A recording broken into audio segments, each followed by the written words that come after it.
In a place defined by the tide, it will be a day forever scarred by the wind. The afternoon of April 27th, the deadliest tornado in the history of Alabama tore through Tuscaloosa.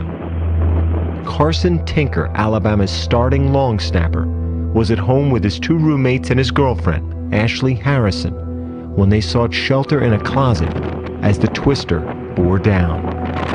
The last thing I remember is I was holding on to Ashley and I was just squeezing her, and then I just got pulled out. I mean, just like that, and that's the last thing I remember. The wind threw Tinker 100 yards through the sky. He landed in a field across the street, unconscious. Across Alabama, 247 people died in the day's tornadoes. In Tuscaloosa, 50 were killed, including Ashley Harrison. She was 22 years old. I mean, I shouldn't be here, you know. I know that I'm here for a reason, just like there's a reason that Ashley's not here. I think about that every morning when I wake up, that I'm blessed to have this day, and I try to make the best of it. So, I mean, in the long run, I'd like to do anything that I can to help other people out that have been through similar things that I have. And those thoughts are shared by all of us attending and watching games today. There have been so many things outside the playing field on people's minds. That tornado, the flooding here in Pennsylvania and throughout the Northeast, the wildfires in Texas that have caused so much devastation, and of course, tomorrow the 10th anniversary of the 9/11 attacks. Those lost were honored during the national anthem today with a color guard of New York City firefighters, followed by a flyover from the F-18 Hornets. There was a person in this stadium that was not singing the national anthem. It was something special. You know, Brad, I had a chance to go down to Tuscaloosa a few weeks ago to watch practice, and after practice, Jeff Purinton took me on a little tour of the devastated area from the tornado. And, you know, even though they've cleaned up a lot, you could still see what still has to be done. And before the game, when I was down on the field, you know, I walked by Carson Tinker, and it just tugged on my heart because for most of us, you know, after a few days, we get back to life as normal. But for him, he's living it every day. Well, for at least the next 3.5 hours and through the weekend, let's find some escape in what we love. College football. Penn State won the toss. They want the football. So Cade Foster will kick. Davon Smith and Chaz Powell are back deep. Chaz Powell took one on the opening kickoff to the house last week for the Nittany Lions. There he is, number 2.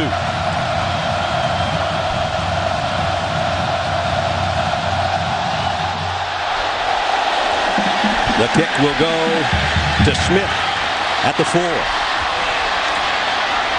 And down at the 20-yard line, that's where Penn State will go to work with Rob Bolden, the sophomore quarterback. And a year ago, Todd, he goes into Tuscaloosa, and it's a tough spot. But as we take a look at our Chick-fil-A impact players, he's going to get help from this guy who had a big game last week, takes over for Evan Royster, who's in the pros now, 2 touchdowns a week ago. Jordan Hill defensively had a career high in tackles in Tuscaloosa last year. And Chaz Powell, we talked about not only in the secondary, but a great return man as well. There's your impact players for Penn State as they work from the 20-yard line. And it'll be Bolden to roll the throw on first down, and he's going to air it long, and he's got a man. Davon Smith had it in his hands and couldn't hold it. Well, I was a little surprised Penn State took the ball if they won the toss. But I'll tell you what, they want to be aggressive in the first play of the game. This is a beautiful throw by Rob Bolden. And right away you saw a couple things. They're going to challenge Alabama, and they're going to move the pocket. The first pass play, Rob Bolden rolled to his right a little bit and threw a beautiful pass. Just a little bit too far for Smith. And Joe's up there saying you can't do it any better than that. Now they go to the ground to the fullback. He got a yard maybe. The Penn State offense working against a defense that is so stingy, especially against the run.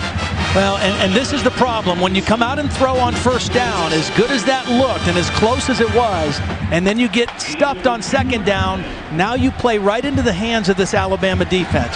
Third down and 7+ is when they're at their best, and they really get after you in terms of putting pressure on the quarterback. They only converted one of these situations in Tuscaloosa last year, a 3rd and 7+. 3rd and 8 here. Bolden, plenty of time, fires There's a strike. Got a man, and it's Justin Brown.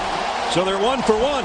They're as good as they were a year ago. Well, it starts with the protection, and I mentioned if you have to pick one area of the game to focus on to see if Penn State will have a chance in this game today, it's the offensive line, how they hold up against this Alabama front seven. And 2 pass plays in this first drive, excellent protection for Rob Bolden. On a 3rd and 8, he got 15. So first down at the 37-yard line for the Nittany Lions on their opening drive here in the opening minute. Joe Suey, the fullback, with Silas Red behind him. And a whistle. Now they had to take a timeout. Yep. Matt Austin, our referee today. 30-second timeout. You know, it's interesting. When we talked to Jay Paterno and Galen Hall yesterday at Penn State, they said, you know, we moved the ball. We felt like we had some confidence moving the football, and our kids are confident coming into this game. And then we went over and met with Kirby Smart, and he said, you know what? It was kind of a perfect storm for us because they moved the ball on us, but they turned the ball over down in scoring territory, and we were able to jump on them a little bit. That was Jay on the right and Galen Hall in the middle there in the booth. And, of course, you saw Joe Paterno, Jay's father, also a legendary coach with 402 wins, working from the booth because of the injuries he suffered back the first week of August when he was run over by one of his own players, Davon Smith, who was the intended receiver on that opening pass of the ball game. So Joe's working with a little shoulder problem, a little hitch in his pelvis, and he's walking around with a cane. But he showed us that doesn't need the cane all the time. He's trying to get back in his 6-mile-a-day walking shape at age 84. And there's Davon Smith. Luckily, Davon's 157 pounds, or Joe might have suffered worse injuries. So first down. Following that timeout. Play action. And Bolden fires it out, completes. Joe Suey, the fullback, and a pickup of 4 as we check in. Third member of our team, Holly Rowe. Holly. Well, guys, all week it's been back and forth on who would start this game at quarterback for Penn State, and the coaches decided to go with Rob Bolden today. But they've told his backup, Matt McGloin, who is right behind him, neck and neck, they call him 2 number 1s, to be ready. Joe Paterno told me yesterday he wouldn't be shocked if they split the reps because both guys can do certain things well. But right now, Rob Bolden looks like he's getting off to a good start. He's off to a great start.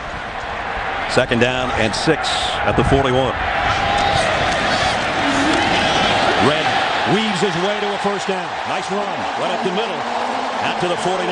Well, you couldn't ask for anything better for Penn State than this opening drive. They were aggressive with the pass on first down. They converted a 3rd and long, and now they're getting Silas Red involved, and they're nearing the 50-yard line. So this is exactly what Penn State would have hoped for coming out to start the game. Silas Red, I mentioned, takes the top spot from Evan Royster, who ended up being Penn State's all-time career rushing leader, having gone on to the NFL. And now first down as they're close to midfield. They'll give it to him again. And Red, nice gain again. Got to the 47. Nice mixture of run and pass right now for Penn State. Getting the ball to Red, the fullback ran it once, and then short passes, getting the ball out of Rob Bolden's hands and moving the chains. You have to stay ahead of the chains against Alabama. What I mean by that is you have to stay in 3rd down situations and less than 7 yards. Right now they're on a 2nd down again. 2nd and 6 for the 2nd time on this drive. And now it's Bolden in the shotgun for the first time. Quick look to the right. Had it batted down as he was trying to throw a slip screen out in the flat to Davon Smith. And Damian Square said, You know what? I think that Rob Bolden's lucky that was knocked down because Dre Kirkpatrick read this play and might have even picked the thing off had it come all the way to Davon Smith. Alabama was ready for that play on 2nd down. So now they find a 3rd and 6 again. Neither team did well in their season openers on 3rd down, as Penn State was 2 out of 10, but we saw them pick up a 3rd down and 8 earlier. Right away, we talked about that offensive line, and Jimmy Okole, who was the starting right tackle, a senior, a 5th-year guy, just hobbled out of the game. So there's a replacement in the game already for Penn State on that offensive line at right tackle, and they're going to have to take another timeout. Oh, boy. And there you see Okole. Adam Gress has come in to take his spot. We'll take a timeout here, just under 12 remaining first quarter. Penn State driving, but they've got a big 3rd down when we come back. We went down there last year, got a licking. Their fans were great, treated us well. All right, let's be good sportsmen tomorrow.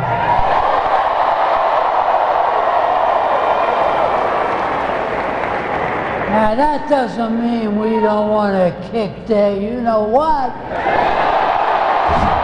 Joe usually apologizes to the ladies and then says, you know what, anyway. And right now is Nittany Lions on a good-looking opening drive. 8th play coming up. Well, the two guys you got to really pay attention with this Alabama defense are Hightower and Upshaw, and they'll line up in a lot of different places. All right, right now this is Hightower and Upshaw is up here on the end. They're both on the ends, going to rush the passer. They show blitz, and the inside handoff to Red. First down and more. Nice play call there. On a 3rd down and 6, they got 9. Excellent play call. They put those two guys on the outside to get up the field and rush the passer. They knew Penn State had a new right tackle in the game. Watch these guys come up the field and they run right underneath them. They invited the rush up and they lead with the tackle pulls around, and a nice play on 3rd down and another conversion on a 3rd and long for Penn State. Michael Zorlich comes in at fullback in front of Silas Red. As they shuttled around on that offensive line with Okoli out. And here's Red again. Nice second effort to get down to the 35, a pickup of 4. Well, I'll tell you what, Brad, at the start of the show I said, would Penn State answer the challenge physically? They did not do it last year. They were not ready to play the style that Alabama was playing. They are right now. They're taking it to this Alabama defense. And the thing that Kirby Smart talked about with us as well, and you mentioned it earlier, but this is the trouble area for Penn State a year ago. When they get down around the 30-yard line, they had 3 turnovers inside the Tide 30. Right now they're just outside the 35, and they go straight ahead with Red, and he's down close to the 31. Penn State's had to shuffle up front because right tackle Chima Okoli's gone out with a right ankle injury, but I saw him get up after the athletic trainer looked at him. He put his shoe back on, guys, which is always a good sign. I'll let you know if he's able to come back in, but they've moved Deontay Pennell, their guard, out to right tackle and put up John Urschel at right guard. All right, Holly, it's 3rd down and 2. They've converted their 3rd down so far, and if they get inside the Tide 30, they'll have another one.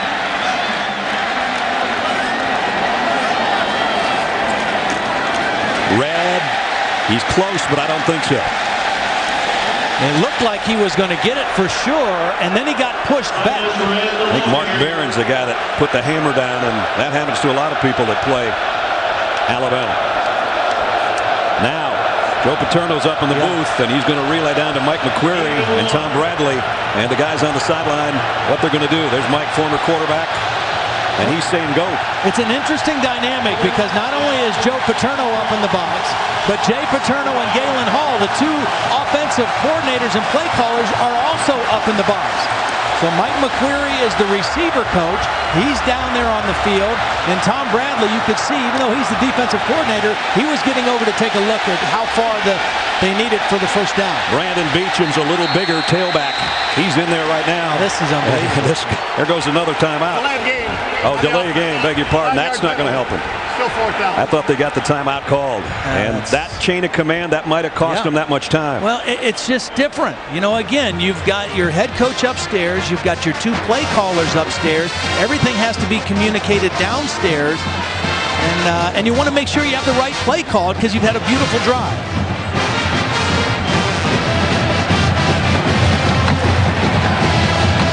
So 4th down coming up. Yeah, and now you've got the question, you know, what do they do here? I think they got the timeout called in time. I think it's still 4th down and 1. Penn State called their 3rd and final timeout. They did. Thank you very much. Penn State. Matt Austin. Their 3rd and final timeout. Thanks, Matt. That's what we were wondering about because there was some, you might have overheard them say delay of game, somebody down on the field, but they did get the timeout called just in time. So the timeouts are gone, but they still got a 4th down and 1. Yeah, not very good job of and you can't really say clock management because it wasn't like they had to call timeout because they couldn't get the snap. They just didn't know how to get lined up. They didn't have the right personnel. 3 plays so far early in the first quarter. So the good news, I guess, is it's in the first half and not in the second half that they lose all their timeouts. As they come back on the field, Brandon Beecham, I mentioned, is in at tailback. He's bigger, heavier than Silas Red. And they've also got Joe Suey in there, the fullback in front of him, who they do tend to use in short yardage situations. Here's a huge play in the opening quarter of this game. 4th and a yard. Here comes a blitz inside, and Bolden rolls with it, looking for the sticks. I don't know. He reached the ball. He reached the football, Brad, and I think that's what got him the first down. Boy, they put it right on the line, and now they do say first down. Another gutsy call on this opening possession by Penn State. No kidding. It looked like Barron was going to cut him off, but watch him reach the football across the first down marker to assure the first down. It's where the ball is before his feet go out of bounds. Great play by Bolden. First down inside the 30. 11th play of the Penn State opening drive. And now Beecham goes for a couple. Beecham had a good game last week as well in the opener. 7 carries, an average about 6 every time he touched it.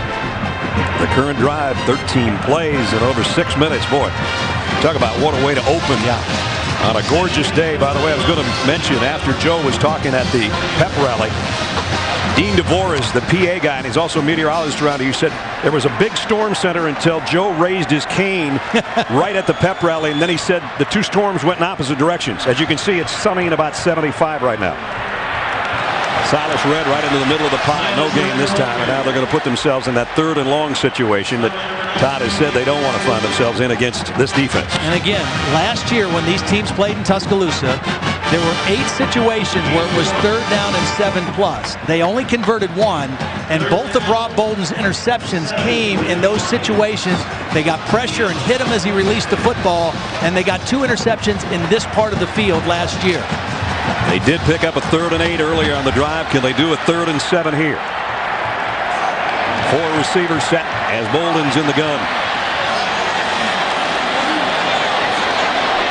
Flush from the pocket, throws on the run and low and incompletes.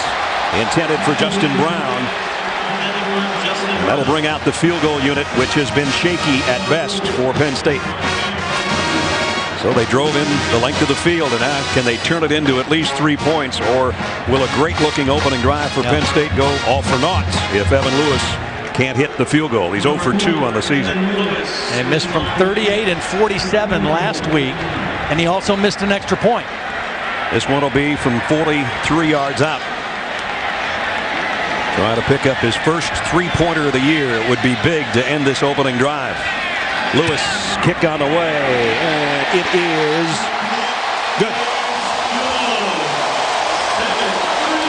Good looking opening drive for the Nittany Lions. Taking the length of the field, they stall, but they get 3 with 7:34 remaining first quarter. ESPN's College Football on ABC. Brought to you by Buffalo Wild Wings. Wings, beer, sports. AT&T. Get it faster with 4G. Rethink possible. And Allstate. Dollar for dollar. Nobody protects you from mayhem like Allstate. A lot of fun at Paternoville all week long. Got a little soggy out there at times with the rain that has hit this area and the flooding that goes with it. On a bright sunny day right now, though, Penn State goes 54 yards in 16 plays. 7:26. They used half the first half. Now, this is an area last week that Penn State struggled a little bit kicking off. So instead of Evan Lewis, it's Anthony Farah kicking off, who didn't kick last week, a little bit in Joe Paterno's doghouse, but he is back this week. We're going to see him kick off a little stronger legs. He's got D. Milner and Trent Richardson back deep for Alabama. Not only the starting tailback number 3, but can really bring it on the returns.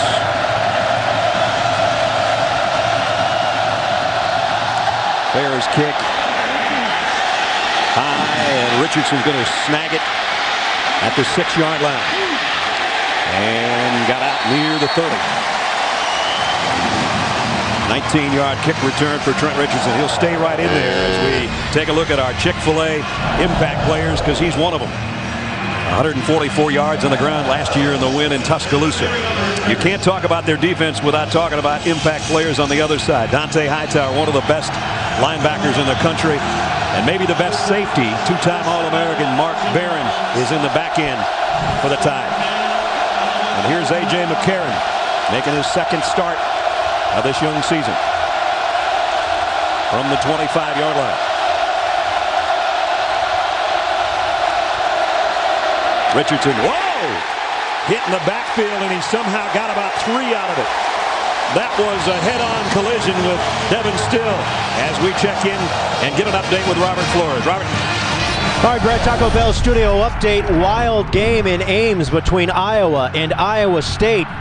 Double overtime when Iowa's James Vandenberg connects with Keenan Davis. He squirts into the end zone. They have kicked a field goal, and they lead by 3. Iowa State can win it if they score a touchdown on their possession. Brad. Oh, big rivalry there. Here, Alabama going to the air, incomplete, intended for Marquise Mays. And nice job by Michael Malley, the linebacker, to drop into coverage. Well, there's no question that this is a different Penn State team than Alabama faced last year. You saw it in the opening offensive drive, and you saw it in the first defensive play by Devon Still. And right now, 3rd and long is what Penn State's defense wants to get Alabama in as well, with a young quarterback and his first big start on the road. And he's in an empty backfield right now with 5 receivers. 3rd down and 8. McCarron fires deep middle, in and out of Marquise Mays' hands, and the Tide will have to punt. The ball was a little bit behind Marquise Mays, but 2 times Marquise Mays, who had such a big game last week with 8 catches, was hit as soon as he dropped the ball. Watch the ball, a little behind, and then he gets peppered at the end of the play. Penn State's secondary very in tune to who the go-to guy is in this pass offense. So they're going to have to punt. Smith and Brown. Dual return man inside the 30-yard line from Cody Mandel. Oh, man, they got close to him. And it's a short kick. Fair catch called for and taken at the 37-yard line. 39-yard punt is off. Penn State, their defense holds. Their offense looked good on their opening drive. They lead by 3.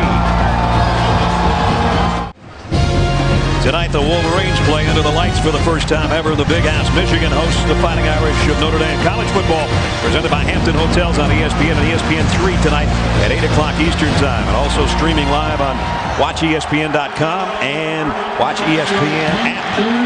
Brad Nessler, Todd Blackledge, Holly Rowe here at Beaver Stadium, where we've got about 108,000 watching Penn State with an early lead on the Crimson Tide of Alabama. Second offensive possession in the pistol set. Red gets a handoff from Bolden and only got a couple. You know, last week when Penn State played Indiana State, they were so vanilla on offense. I mean, they actually ran the fullback 15 times. Right. I mean, everybody knew they weren't going to play that way against Alabama. And a lot of times that first possession, it takes a defense a little while to see what the team wants to do. And typically an offense will throw a lot of different stuff at you the first possession and then kind of settle into what they want to do. So I would fully expect to see Alabama's defense settle in a little bit better here because they are an outstanding defensive football team. Bolden has looked good so far today. Here he is on play action on the bootleg. And throws behind his intended receiver, Andrew Zerba, the tight end. That'll bring up 3rd and long. Tight end Zerba was a question whether he would even play. He got dinged in the head a little bit last week. He was out of most of practice. He got cleared to play, and they need him. He's a real strong blocker on the edge. Went through that battery of tests when they think someone has a concussion and got clearance. And as Todd said, it's a big target out there at 6'6", 265 pounds. Now the 3rd down conversions, 2 out of 4. You're going to have to earn this one. Bolden, look out. Got rid of it to Red. He's got blockers in front. He's got a first down and then some. He almost squirted out the backside. There's a flag down, though, at the 41-yard line. Might have a holding in the middle of that mess. But Red, with great second effort, would have had a first down unless this is against Penn State. Holding. Offense 54. 10-yard penalty for the spot of the foul. Repeat 3rd down. Matt Stankiewicz, the center. The pressure off the corner was so fast it almost didn't look like they were going to get that pass away. Yeah. And now they're going to be 3rd down and a mile back at the 31-yard line. It was a perfect call again against the corner blitz. They threw the screen right into the area that was voided by Daquan Menzie. And Silas Red is running with some authority, whether he's catching it or running it from the tailback position. Third down at 16. Alabama's shown blitz. They back out of it. Bolden with time. Deep out and way out. Incomplete. Davon Smith was the closest guy, and Penn State will have to punt for the first time today.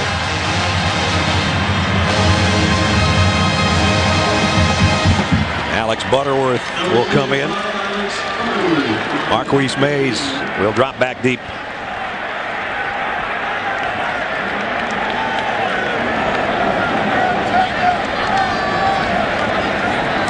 Marquise Mays, 8 punt returns in the season opener and a 12-yard average.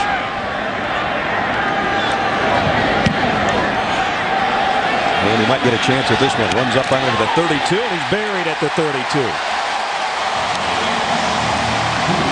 Great hustle to get down to make the stop for no gain. Series history, Joe Paterno was Rip Engel's assistant the first time they played. And then in a national championship game, it was Barry Krause with a stop on Matt Gilman to give Bear Bryant a national championship. The last time they played here in State College in '89, blocked field goal in the final seconds. And then last year, it was Alabama rolling at home 24-3. This is the 15th time these teams have squared off. They had a long series starting when my partner was playing quarterback here at State College, Trent Richardson. So far, sledding's been pretty tough. Joe Paterno never beat Bear Bryant. Had some great things to say about him yesterday and said he would be proud if he was still alive to see what Nick Saban has done with the Crimson Tide program. And there's the number, 4-9 all-time against Alabama. McCarron, low snap, going to flare that. It's knocked up in the air by Jack Crawford. Jack Crawford wants a penalty because A.J. McCarron grabbed him to keep him from intercepting the ball that he deflected. A beautiful play by Crawford, timing his jump. He comes over the edge, gets a hand up, and then tries to go for the interception, and McCarron throws him out of the way. Wow, he had a pretty good call there. Pass interference by the quarterback. That'd be a good one, wouldn't it? Well, when the ball's tipped, there is no pass interference. That's what he was looking for. Yeah. Third down at 6.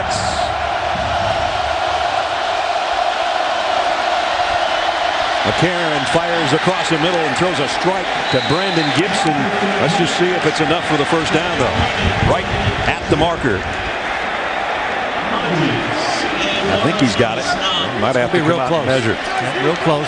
Alabama does a good job of running what people call stick routes, and that is, when it's 3rd and 7 or 8, they run routes that get the first down. They run to that distance, try to turn and catch the ball with enough right at the catch to get the first down. Short by just the tape at the end of the links.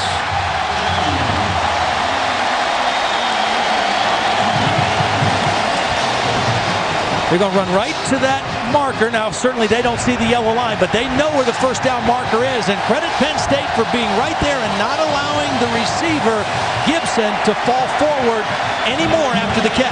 If there was any question whether Nick Saban would fool around on a 4th down at about 4 inches, there's his punter. This is the smart play. You don't want to give this Penn State team and this crowd any more reason to get excited. They got enough ammo going already. Again, Justin Brown and Davon Smith are both back deep. Fake. And they pick up. He didn't get it. No, they didn't. Penn State picks it up. Smelly was the ball carrier. He thinks he got it. Penn State doesn't think so. I think they're going to have to measure again. Almost have to in this situation. Well, if they got it by a nose. They did not get it by much if they got it. Matt Austin, our referee, immediately said, I'm going to settle this thing by measurement. I'm not going to take a guess on something like this. See, he caught the ball 5 yards off the line of scrimmage, and he is hit right at the first down marker. Boy, this is huge. And first down. By a nose. Not even. A half a nose. Your nose instead of mine. I'll tell you what, I did not think that he got that. I thought Penn State was ready, and I thought they hit him, and I didn't see very much forward progress. There you see Smelly, the tight end, puts his head down. He got popped by Glenn Carson. And again, just barely. First down at the 41. Smelly stays in there in a 2 tight end set for Alabama. I think that might have fired the crowd up even more than if Penn State would have gotten the ball back. They are making some noise in the student section.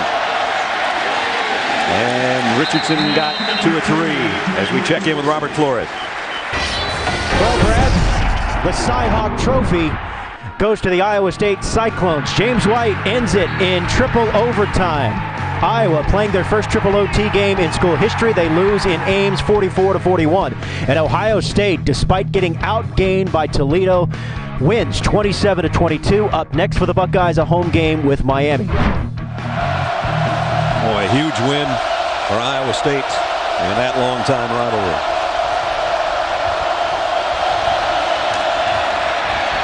Richardson again.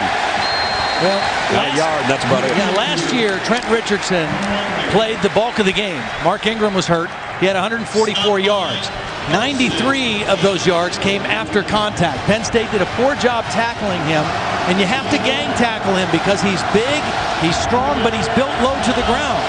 And so far, anyway, Penn State has done a great job of gang tackling Trent Richardson. And he's averaging about what he averaged in the season opener, about 2.8 a pop right now, as he comes out as an extra wide receiver. On 3rd down at 6. McCarron in the shotgun in an empty backfield. Deep middle and caught. What a catch by Marquise Mays right in front of Nick Suke. Wow. Nick Suke went for the interception and thought he had it. Watch him cut underneath the route of Marquise Mays. He thinks he's going to get the interception. He misses it, and tremendous concentration on the part of Mays as it goes through Suke's hands right into his own. Marquise Mays, the senior out of Birmingham, one of the best catches he's ever made in that uniform. Trying to fill the hole of Julio Jones, who's an Atlanta Falcon. Somebody's got to make those big plays, and he just made a big one right down the middle. McCarron blitz across the middle this time to Bell, and Bell rings it up for another first down near the 11-yard line. Pick up of 14, so the last 2 plays, chunks of 29 and 14 for the Tide, and they're down in the red zone. A couple nice throws by McCarron also. The post down the seam, and then the crossing route after he saw that Bell had gotten separation from Lynn. Did a nice job of leading his receiver. He's got a little less noise to deal with in the left end of the stadium because the student body's on the other end. He's in the pistol set with Richardson behind him. Penn State almost jumped, and now Richardson gets the call, and he's stopped at the line of scrimmage.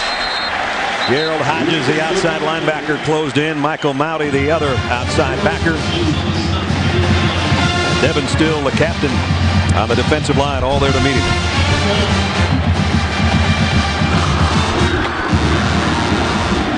This is where the going gets a little more tough down here. Now this would suggest a play action down here, 2nd and 9. Or even a screen to Richardson potentially. All 3 receivers to the right, and now Mays comes back in motion to the left side. There's the play fake Todd called for. There's the throw, and it's complete to Mays inside the 10 and down near the 5. Michael Mouty got him down, but a pickup of 6. This is an interesting down right now because it's 3rd down, and they can get a first down at the 2. A couple more, and they'd be in the end zone.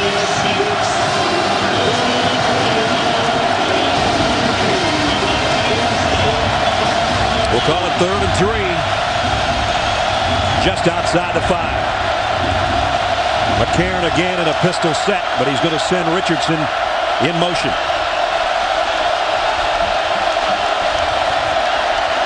Fires to the end zone. Touchdown, Alabama. Michael Williams, the tight end.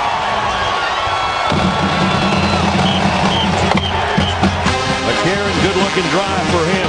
Threw some strikes, including that one to his tight end for the touchdown. Well, take a look now. Here's the tight end right on the line of scrimmage. Smelly was in the slot. He goes out, and that's a beautiful throw right in between 2 linebackers. Hodges and Carson were closing in on the tight end, but McCarron really stuck it in there. I don't know how he snuck it in there. That was a great throw, ending a 69-yard drive, and the extra point is good. So Alabama has answered Penn State's call to take the lead on the road. A.J. McCarron, some big throws to Marquise Mays and Kenny Bell, and then to his big tight end, Michael Williams. Bama leads 7-3. Alabama on the road with a lead now, 7-3. Our college football presented by Buffalo Wild Wings. A.J. McCarron, 5 out of 6 for 59 yards on that drive. 2 big third down completions. And then he really threw a strike to Williams for the touchdown. And you know, after the fake punt was successful, it was almost like McCarron just got a new sense of confidence in that whole offense, because they were kind of struggling a little bit before that play, and then all of a sudden he got hot and made a couple big-time throws. You can tell he's even sitting taller in the saddle down there on the bench right now, getting congratulated by his teammates. So now Chaz Powell and Davon Smith await the kick from Cade Foster. Davon Smith will take it at the 9. And only got to the 19 or 20. Good coverage. Alex Watkins got down there to make the stop. So now we see Matt McGloin. We expected both quarterbacks. We expected 2 series out of Bolden and then going to McGloin. Bolden played real well. Todd, is this the right thing to do? I guess you told the guys this is how we're going to play. Yeah, I think you have to stick with what your plan was going in, even though Rob did look much more confident, much more decisive than he did last year against Alabama. And what Matt McGloin brings, he's got a little swagger. He's got a lot of confidence in himself, and he's got very good field awareness. He doesn't have as big an arm as Bolden, but he's got excellent awareness in the pocket. They set him up at the 19. Quick slant is behind Moore, his intended receiver. And it was tipped, I think, by Mosley. So his opening throw is incomplete.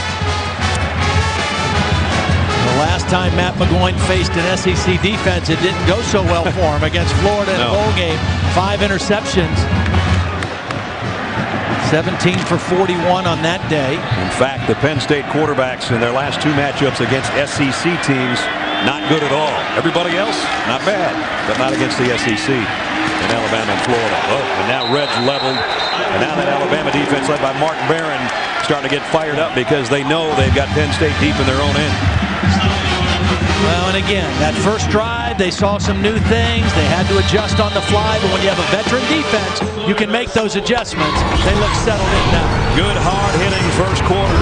Number 3 Alabama on the road, leading number 23 Penn State. 7-3 here in Happy Valley.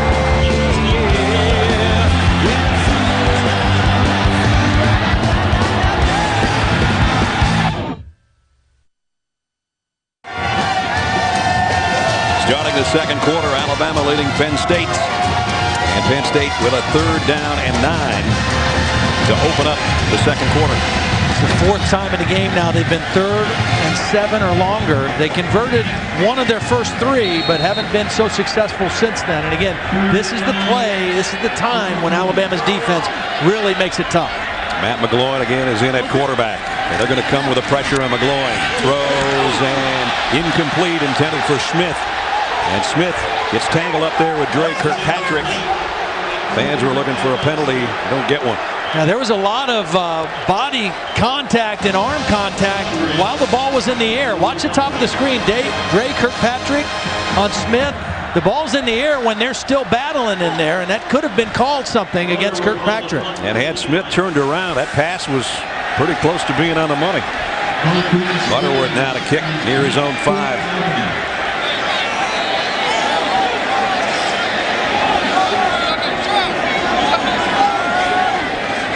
Alabama might bring some heat on the punt. They did, but he got it away. And fair catch called for and taken just inside the 45-yard line. Alabama is going to have good starting field position. Well, coming up tomorrow, Sunday NFL Countdown expands to 3 hours and moves to a new time slot. Boomer, TJ, Mike Ditka, Chris Carter, Keyshawn Johnson, Bill Parcells. 3 hours of insight and analysis to get you ready for the first Sunday of the 2011 season. NFL Countdown tomorrow, new time, 10 a.m. Eastern on ESPN. With Todd Blackledge and Holly Rowe and our ABC on ESPN crew, Brad Nessler with you from Beaver Stadium, where the Tide leads 7-3, and they take over at their own 44-yard line. Eddie Lacy's in the lineup for the first time today at tailback, and he flanks A.J. McCarron in the gun.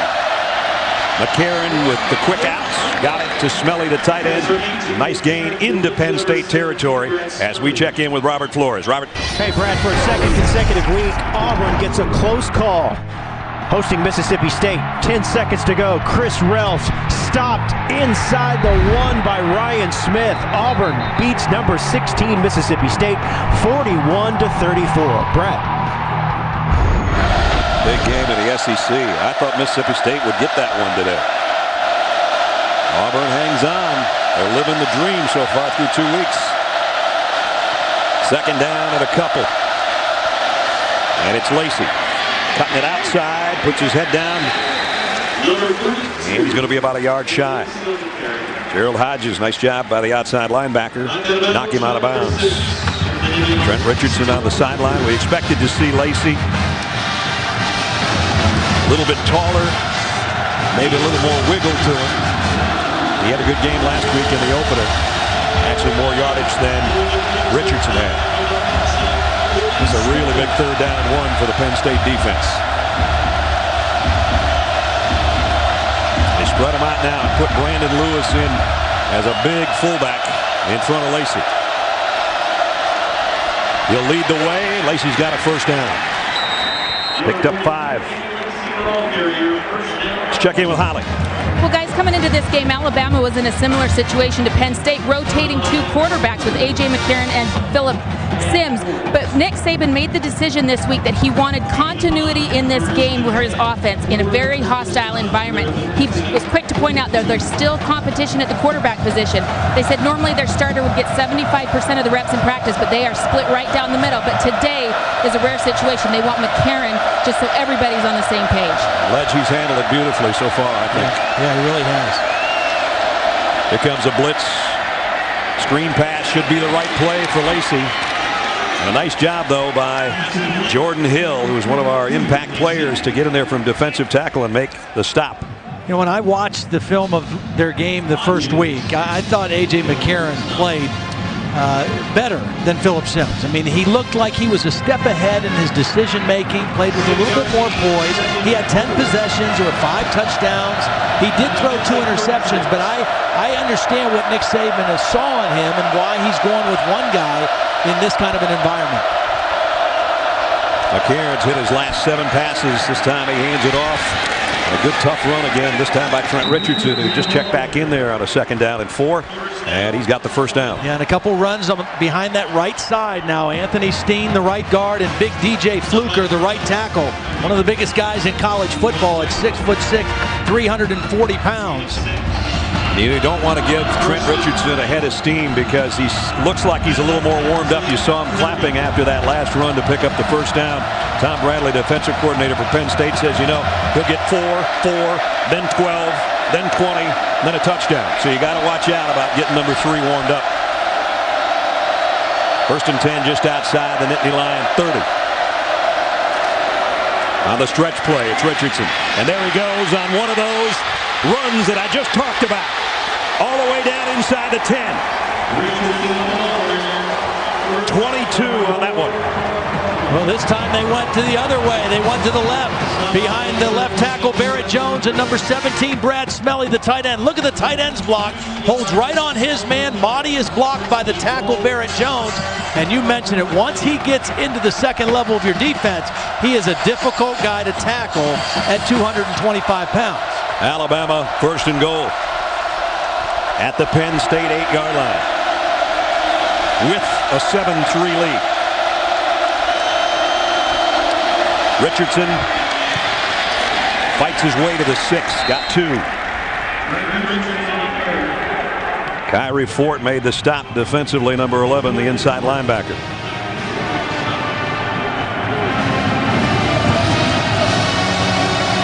Right now, just outside the 5-yard line. If you're thinking about play action, this would be the spot maybe. McCarron comes back into the huddle. The only thing I wonder about that is they've got this Penn State defense on their heels a little bit with the running game. And you mentioned Trent Richardson is getting warmed up a little bit. They're in the gun, but Richardson's right to McCarron's right hand.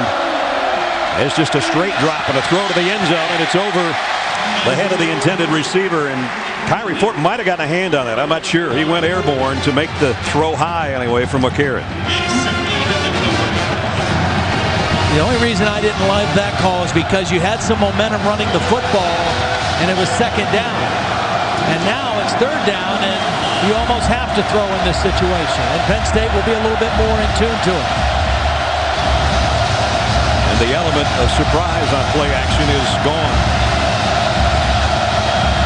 Or you would assume it is. Now the student body getting into it down there. Nick Saban wants a timeout. Yep. Alabama will take a timeout on a vital third and goal. The first timeout of the half. It'll be a 30-second timeout.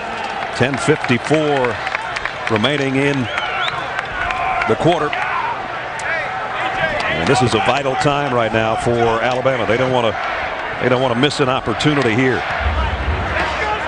On the road with a chance to maybe go up 14-3. And though Penn State, Todd, early and on their opening drive was very impressive. Yeah. They got stuck with the field goal. Alabama takes it down, and McCarron's played really well, and now if they get another one here, they're going to have it rolling their way. Well, McCarron settled down and played well, and more importantly, that Alabama defense that returned 10 starters that we think could be as good as any defense in the country, they settled down. They got a couple stops. They got good field position for the offense.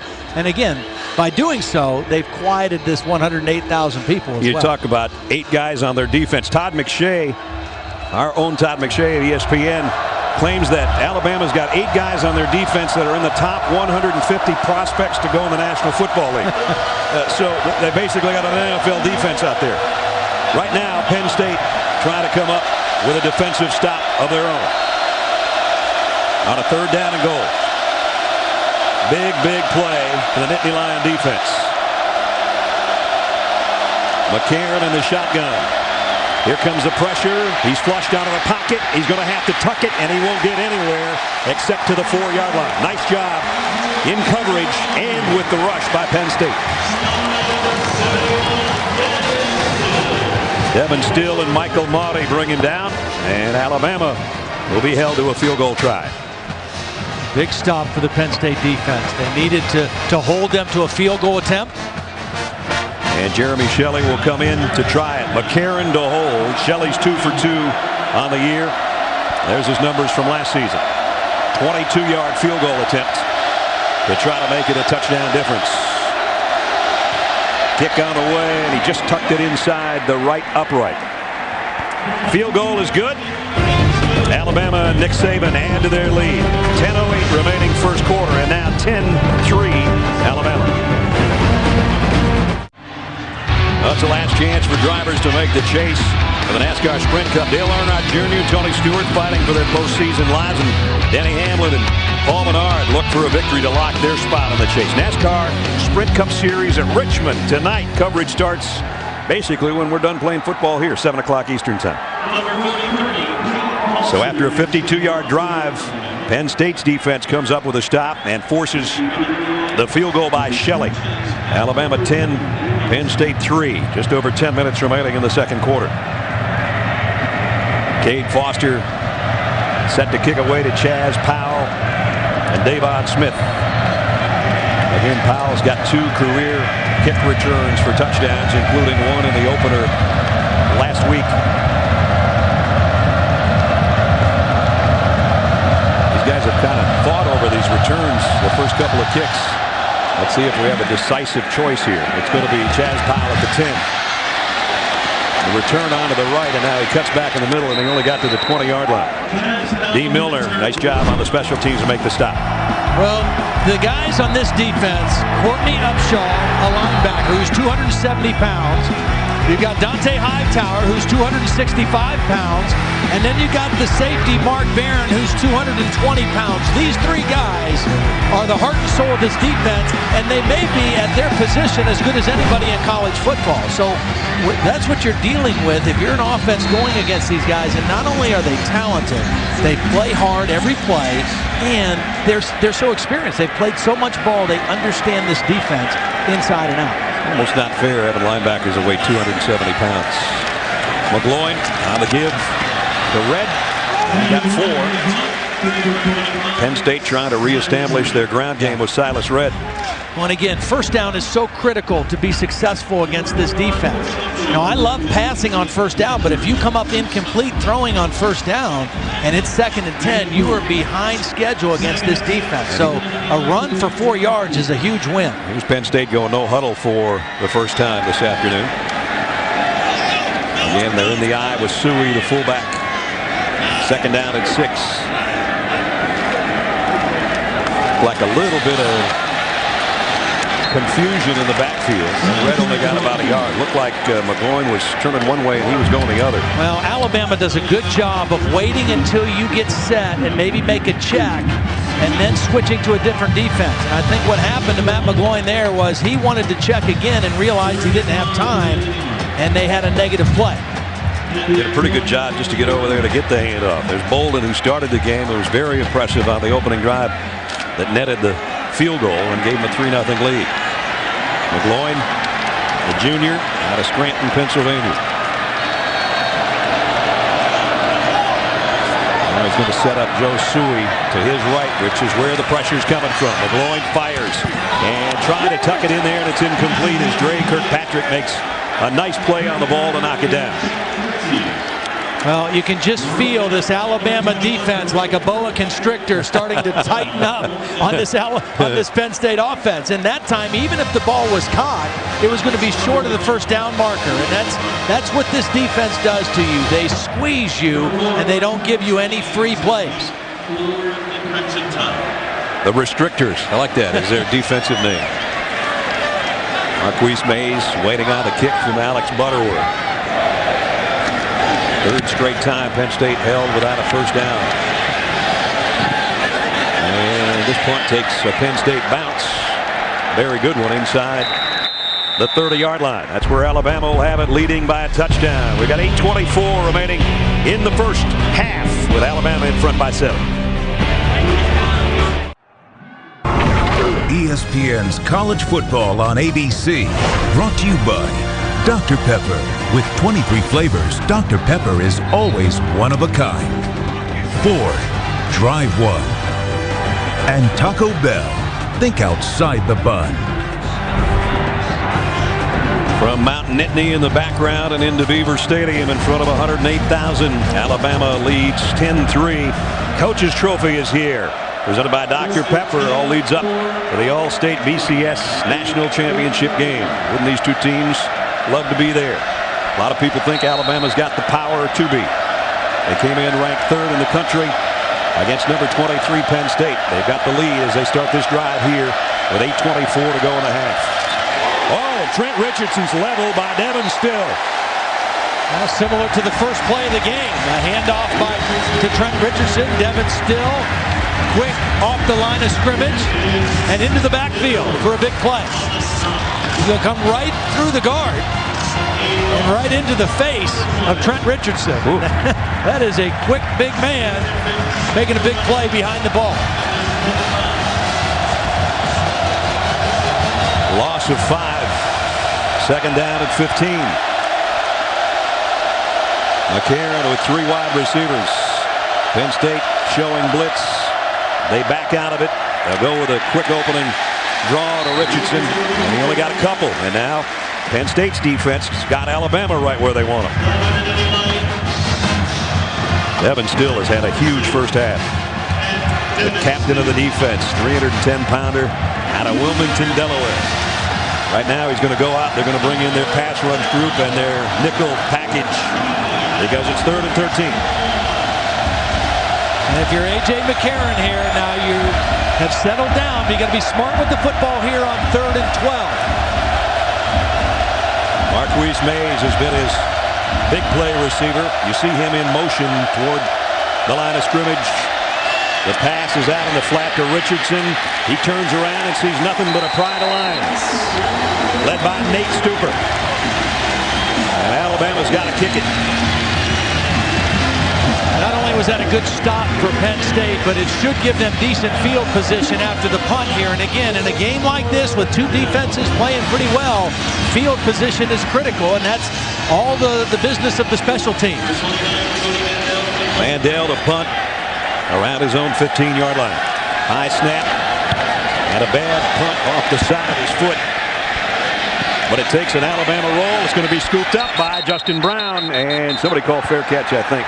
So I believe that's the call anyway. They blow the play dead at the 29-yard line.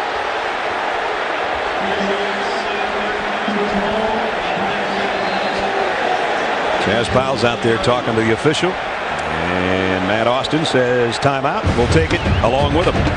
6:18 remaining in the first half. Defensive affair on both sides of the ball here at Beaver Stadium.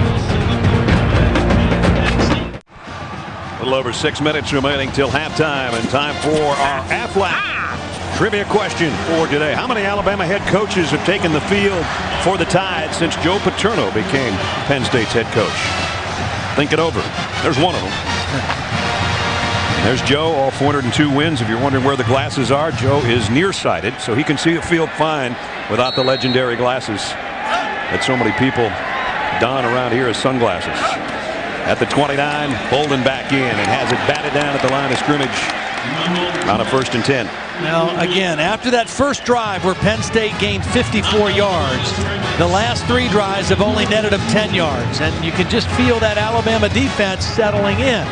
And again, throwing on first down, you have to do that some, but you better complete it, because 2nd and 10 puts you in a difficult situation. That was Jesse Williams, the junior college transfer, that knocked that one down. And now Bolden will give himself a little more room to see what's coming in the shotgun on 2nd down. And it's a draw coming back the other way, and it's a loss of a yard as Reds drop by Mosley. Now they find themselves in a 3rd and double-digit situation. Getting the ball back and forcing Alabama on a 3-and-out and a short punt. And they're not doing anything with it yet. And again, it gets back when you have incomplete or a negative play on first down, it just puts you off schedule so much against this defense. Derek Moy, their biggest receiver, has only had 1 pass aimed his way so far. Bolden down the middle, complete. And he got it to Justin Brown for the 1st down. It was a big-time throw by Rob Bolden, because he had pressure coming from Courtney Upshaw right up into his face. And again, this is 274 pounds coming at you. And he hung in there as long as he could and made a big-time throw on 3rd and long. And regardless now what goes on this drive, they just used some clock. They moved it out to the 41. Even if they have to punt, they're in a lot better situation than they would have been. Joe Suey again in there at fullback. They'll use him as a receiver at times. Reds behind him on a 1st down. And Bolden's going to throw. Lofts it down the sideline, incomplete, intended for Derek Moy. See, this is what Alabama does to you, and this is Nick Saban's influence. They show you a defense, and they get you to change the play. And then as soon as you change the play, they switch also. So they showed blitz. Rob Bolden checked to a quick throw, thinking he'd have man-to-man coverage against a blitz, and then Alabama jumped out of it, and he had nowhere to go with the football. And again, now it's 2nd and 10. And luckily, he threw it wide enough down that sideline that Alabama didn't come up with the interception. We've got 3 receivers here on 2nd down and 10 at the 41-yard line. Bolden's going to roll and throw on the run, and almost caught by Davon Smith. But Dre Kirkpatrick says, he's done a nice job on that corner. Dre Kirkpatrick, preseason All-America choice by some people. Holly? Well, this is something you don't want to see if you're an Alabama fan. Courtney Upshaw, number 41, just taking himself out of the game right now. On the previous plays, guys, he was hit in the back. I saw them treating his upper left hip area kind of on the back of him. They were putting what looked like some of that icy hot rub or stuff on it, but he's in obvious pain. Guys just jogged off the field. That's a huge loss for the Alabama defense. His replacement, a redshirt freshman. We'll see how he does. All right. Upshaw, one of the captains of the defense that Todd talked about a few moments ago. Bolden in the pocket, fires across the middle, got his tight end, and the ball comes out. Alabama's got it. Unless the play was blown dead. We got one official with his foot on a 1st down. We got Alabama with the ball in their hands, Daquan Menzie. And now the referee comes over, and Mike McQuarrie says, somebody make a call. Well, the ground can't cause a fumble. And so the question is, was he down before the ball came out, or did the ball come out as he was going to the ground? The head linesman is saying that he was down. Oh boy, I don't know. Looked like it was out. Kirkpatrick made the hit right on the ball. Yeah, from that angle, it looks like a fumble. And again, Zerba did not have any contact all week, remember, because of the head injury. Moving on the field is the ball carrier's knee was on the ground before the ball came out. Before the runner is down, it results in a first down. And Penn State wants to try to get this ball snapped as quick as possible. Mike McQuarrie is saying, get up there. Under further review. And the play is going to be reviewed. Dick Honig is our replay official. And my guess is this one's turning around, Todd, although the call on the field was a completion and down by contact with the ground. So now Matt Austin comes over to put the headset on with an official review going on. This is a critical play because, as you just mentioned, even if Penn State doesn't score on this drive, they've flipped the field even if they have to punt the football. But if this is a turnover, as it looks like, then Alabama is going to not only get the ball, but they're going to be right back in good field position again. So a critical play and a critical call coming up. I'm going to say I don't even think it's close. I mean, his knees are not even near the ground. I mean, I don't think that could be anything but an interception. I think we're going to have a reversal. I mean, you could have said his shoulder was on the ground, but even his shoulder was off the ground when the ball came out. He sure looked airborne completely when the ball was in the air and Alabama was all over it. You know, Dre Kirkpatrick was just trying to go low on a bigger target, and he just, fortunately for him, got his helmet right on the football. Just talking about him being on some preseason lists as an All-American, one of those star players on that star-studded Alabama defense. Yeah. He's had a lot of big plays already today in the first half. Yeah, we featured Hightower, Upshaw, and Barron, but at his position, he might be as good as there is also. So we await the official review. Joe Paterno does from the booth. Nick Saban does from the field. Matt Austin's going to have the call for us here with 4:41 remaining in the half.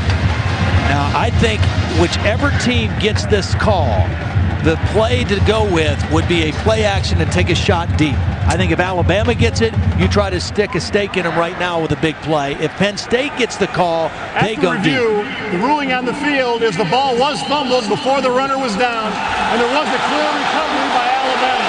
It'll be Alabama's ball, 1st and 10 at the 50. That's why we have reviews. Yeah, that's the right call. So a big play by the Alabama defense in what would have been a first down in Alabama territory, but instead the hit there. Zerba, the ball out before his shoulder or any part of his body even touched, and then the recovery by the swarming Alabama defense, and they've got it right on the midfield stripe. Now Marquise Mays, who has been their go-to guy, is at the top of the screen. This is him right up here.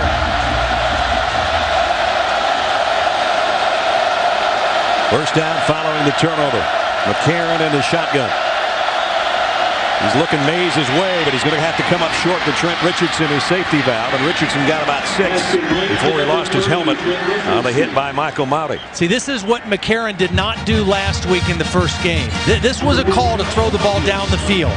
But watch McCarron as he comes back. He's going to see the pressure means I can't wait for the play down the field. Still gets in there, so he dumps it off to his outlet receiver, Richardson. He didn't do it last week. He did it today. They got a good gain out of it. 7 yards, 2nd and 3 as we approach the 4-minute mark. A.J. McCarron stays in the gun. Pressure coming off the corner from Penn State's defense. Zips it down the middle. What a nice play by Michael Mauti, the linebacker. Mauti, whose dad, Rich, was a wide receiver here and then played in the NFL. And he's got that football gene that so many Penn State players, Joe Paterno's coached so many father and son combinations. And boy, on the end of that, talk about laying a lick by Nick Suke. Watch this. After the play and after the deflection, he let the intended receiver have it. Here's the biggest 3rd down of the game so far.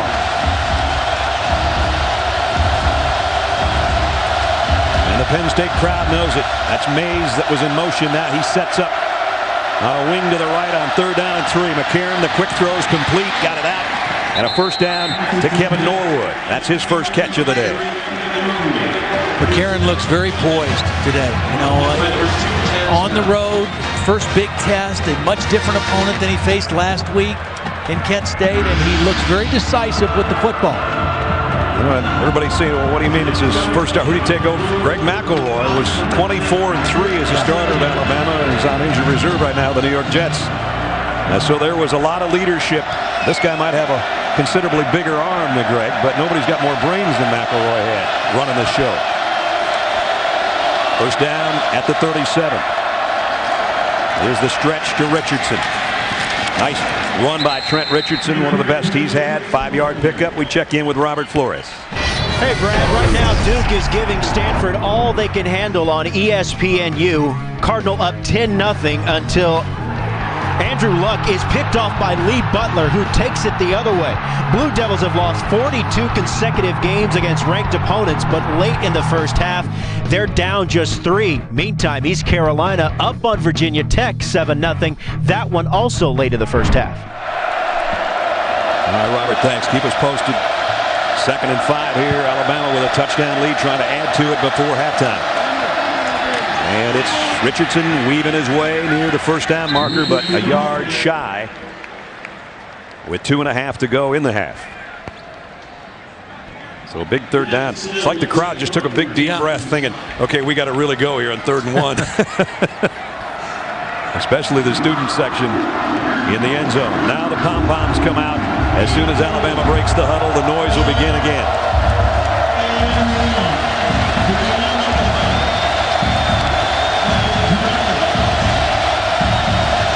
They picked up their last third down on a quick throw by McCarron. This time he's under center with Trent Richardson behind him. And he's going to roll the throw to Richardson. Got it to him, and he got the first down and then some. Diving forward near the 22-yard line. Well, 3rd and 1. Everybody's expecting a handoff to Richardson. I think Nick Saban and Jim McElwain are thinking we'll go for it on 4th down if we don't make it. So let's go play action. Maybe we can get a big play, but a smart decision. Again, get the first down and then get a new set of downs with the catch by Richardson. Richardson, a good receiver. Caught 23 passes last year, 4 of them for touchdowns. 7th play of the drive. 3rd down passing. A.J. McCarron's been spot on. Here he is on first down to Richardson again. And he's brought down by Jordan Hill. Can't stress to you enough how important that little throw is. You look downfield, and the rule of thumb for a quarterback is you look deep to short. So the routes downfield, you look, if it's not there, dump it down to an outlet receiver, and you get 8 yards.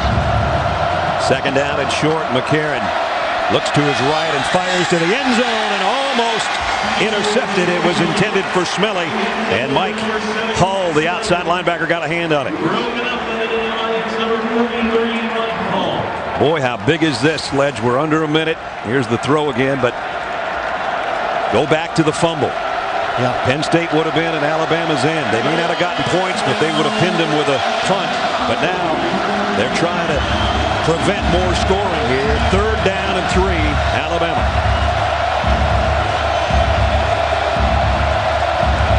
Last time on 3rd and short, they threw to Richardson. That's Smelly in motion.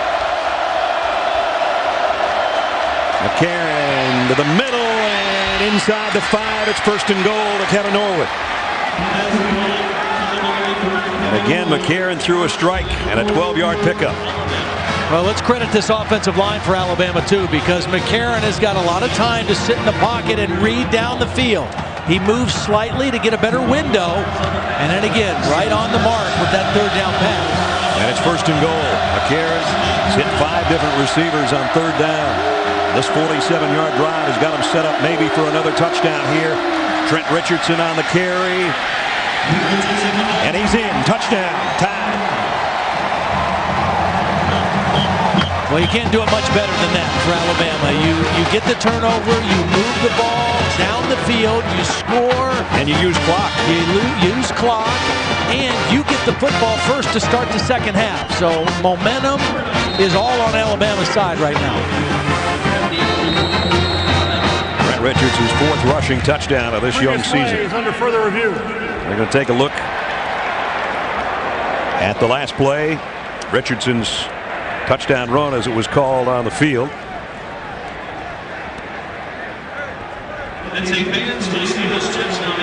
50-yard march in a little over 4 minutes. Two really critical plays that have turned this game so far in the first half. The first one was the fake punt that Alabama went for that led to their first touchdown.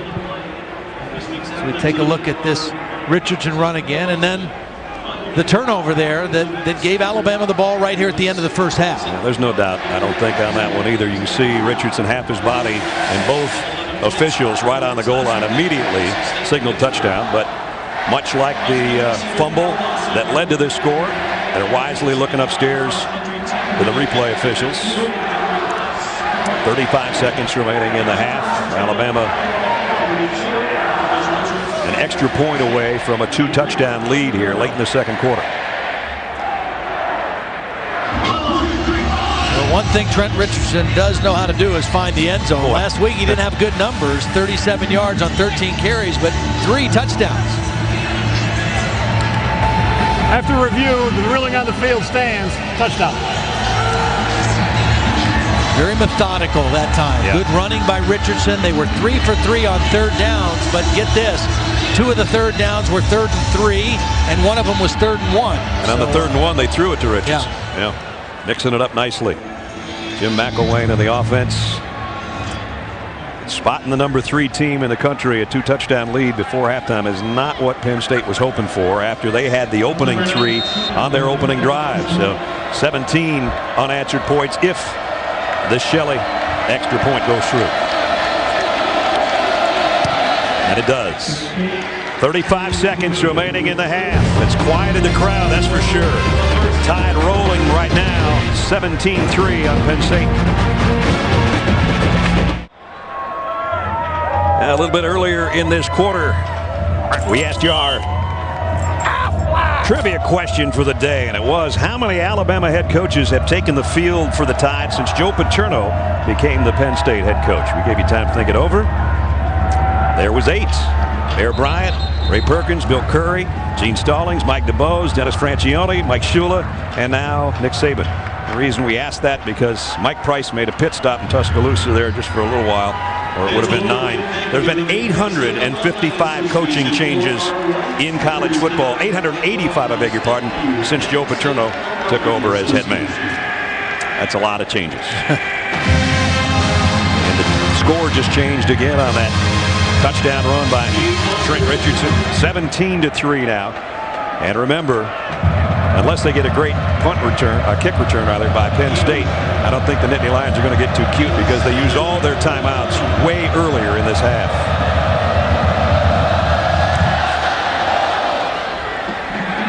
Davon Smith from the 10-yard line. And he gets peppered at about the 21. Nice coverage by Alabama as we take a look at our Pacific Life game summary.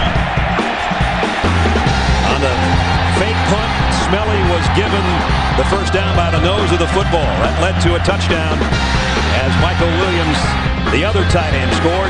And then, speaking of tight end, Serba with the fumble, and that just led to a 50-yard drive and Trent Richardson's 3-yard touchdown. 2 huge plays there that changed the complexion of this first half.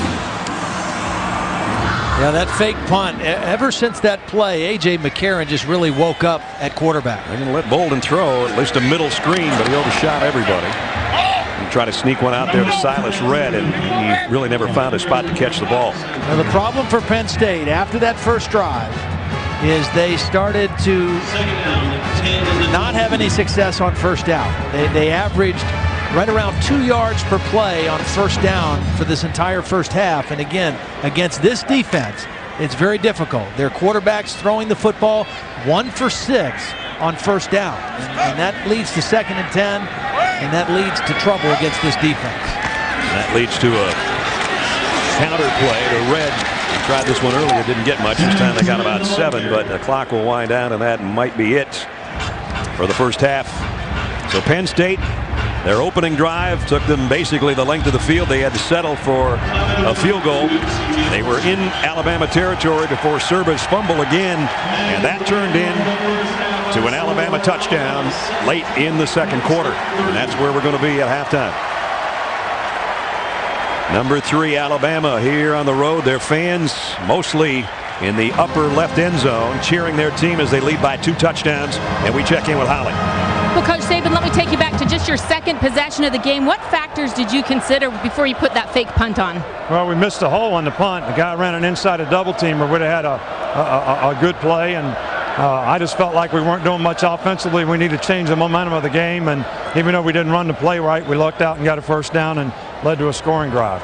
Coach, after that first drive, Penn State was moving it down the field. They had a lot of time on the clock. What changed about your defense that really locked down? Well, you know, we get a lot of stuff that's different than what we've seen and what we practiced, and I think, you know, you just got to get through the script with your players and settle them down and kind of go through the adjustments and the things that they need to do. And you know, once we did that, I think we played a little better. And just quickly, Coach, what do you like about A.J. McCarron's composure so far? He's done a good job in the game. He's taken what they give him, and that's what he has to continue to do. Thanks, Coach. All right, thank you. He's handled that first half very well. A.J. McCarron with a tough job on the road. He's done it very well. Alabama leads at halftime, 17-3. Cooper Tires halftime report is coming up in a moment. It's a whiteout in Happy Valley at Beaver Stadium. Richardson, whoa! Going to flare that. It's knocked up in the air by Jack Crawford. Well, there's no question that this is a different Penn State team than Alabama faced last year. Fires to the end zone. Touchdown, Alabama. And we welcome you back to ESPN on ABC's College Football, presented by Buffalo Wild Wings. Sunshine, over 108,000 fans at Beaver Stadium. But they saw a good opening drive by their Nittany Lions, and then the Alabama defense took over. And you can see the average gain on first down. Penn State has been shut down since that opening drive netted them the first 3 points of the ball game. 17 unanswered points by Alabama since, and they basically have doubled in total yardage what Penn State's been able to do. Brad Nessler and Todd Blackledge back. Holly Rose somewhere down in there. Sunshine. You know, I know everybody says game of inches, a couple plays here and there. Well, the fake punt by that much. They got a first down, and then Zerba fumbling by that much. Alabama got it back and took it in, and that's been the story of the ballgame. Well, you know, Nick Saban was disappointed last week because they threw 4 interceptions and they put the ball on the ground 5 times and only lost 1 fumble.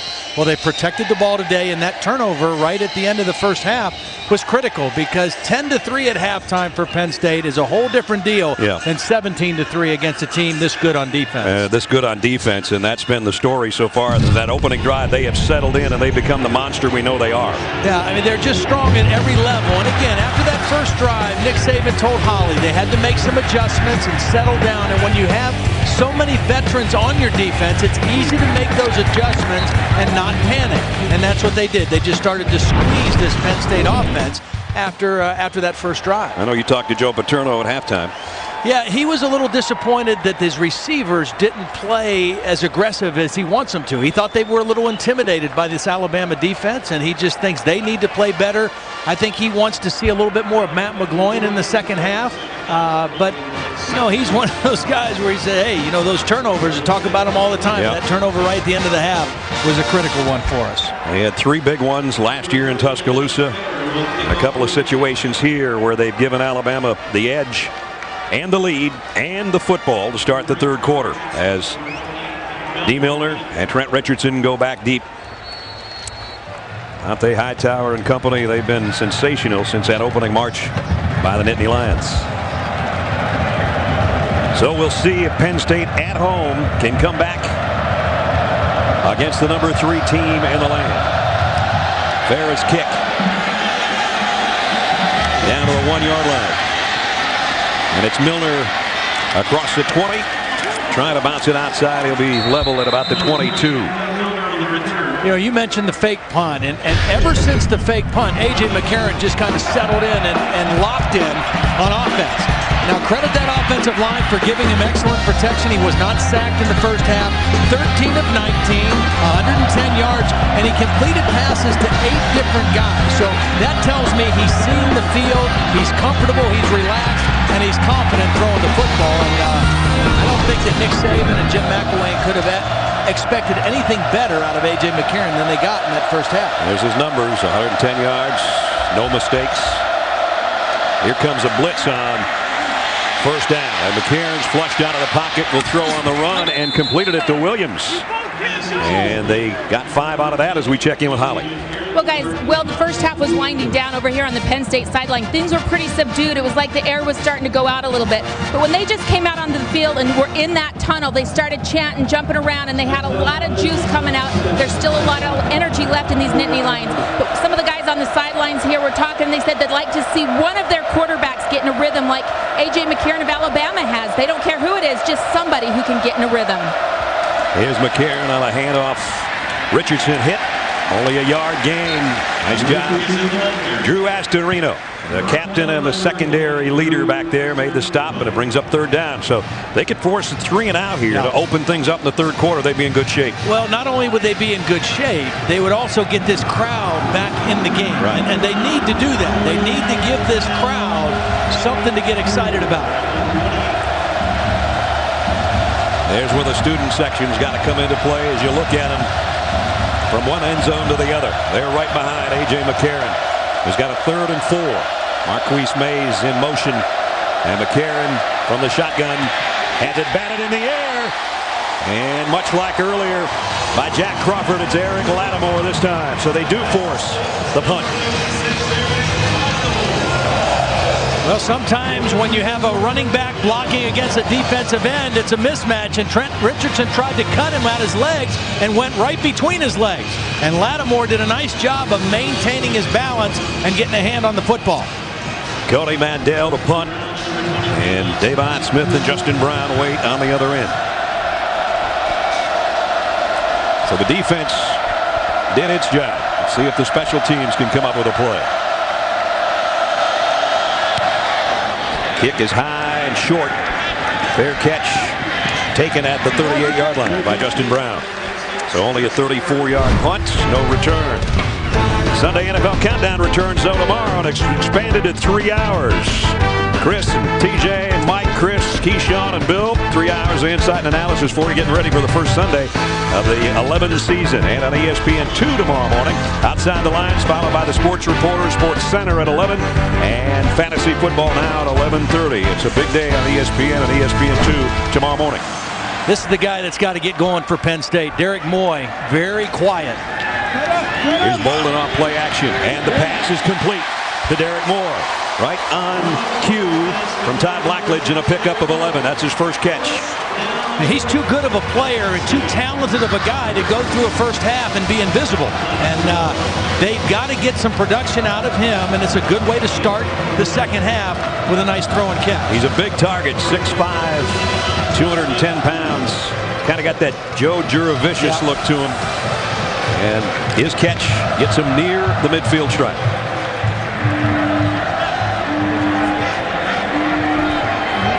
And he'll come in motion on first down, just inside the 50. Silas Red had a little opening. It closed in a hurry, though, courtesy of Nico Johnson, another one of those great linebackers for Alabama. Alabama's got backup linebackers that could start most places. Well, and they play so situational. Nico Johnson is in there in run situations. C.J. Mosley comes in his place in pass situations. I mean, they've got guys that can play multiple roles on this very complex defense that Nick Saban and Kirby Smart run. And with Mosley in there, they're thinking pass on second down at 7. And they'll get one. Off play action is Bolden, and he fires high and almost intercepted, or was it? I think it hit the ground. Robert Lester, who had 8 pickoffs a year ago, saying he's got it, and the officials agree. Well, the official that made the call did not have a great angle to see whether the ball hit the ground. We get another look. Here's number 37 on the overthrow intended for Moy. There's a timeout. Hard to tell right there. They'll definitely look at it during this timeout.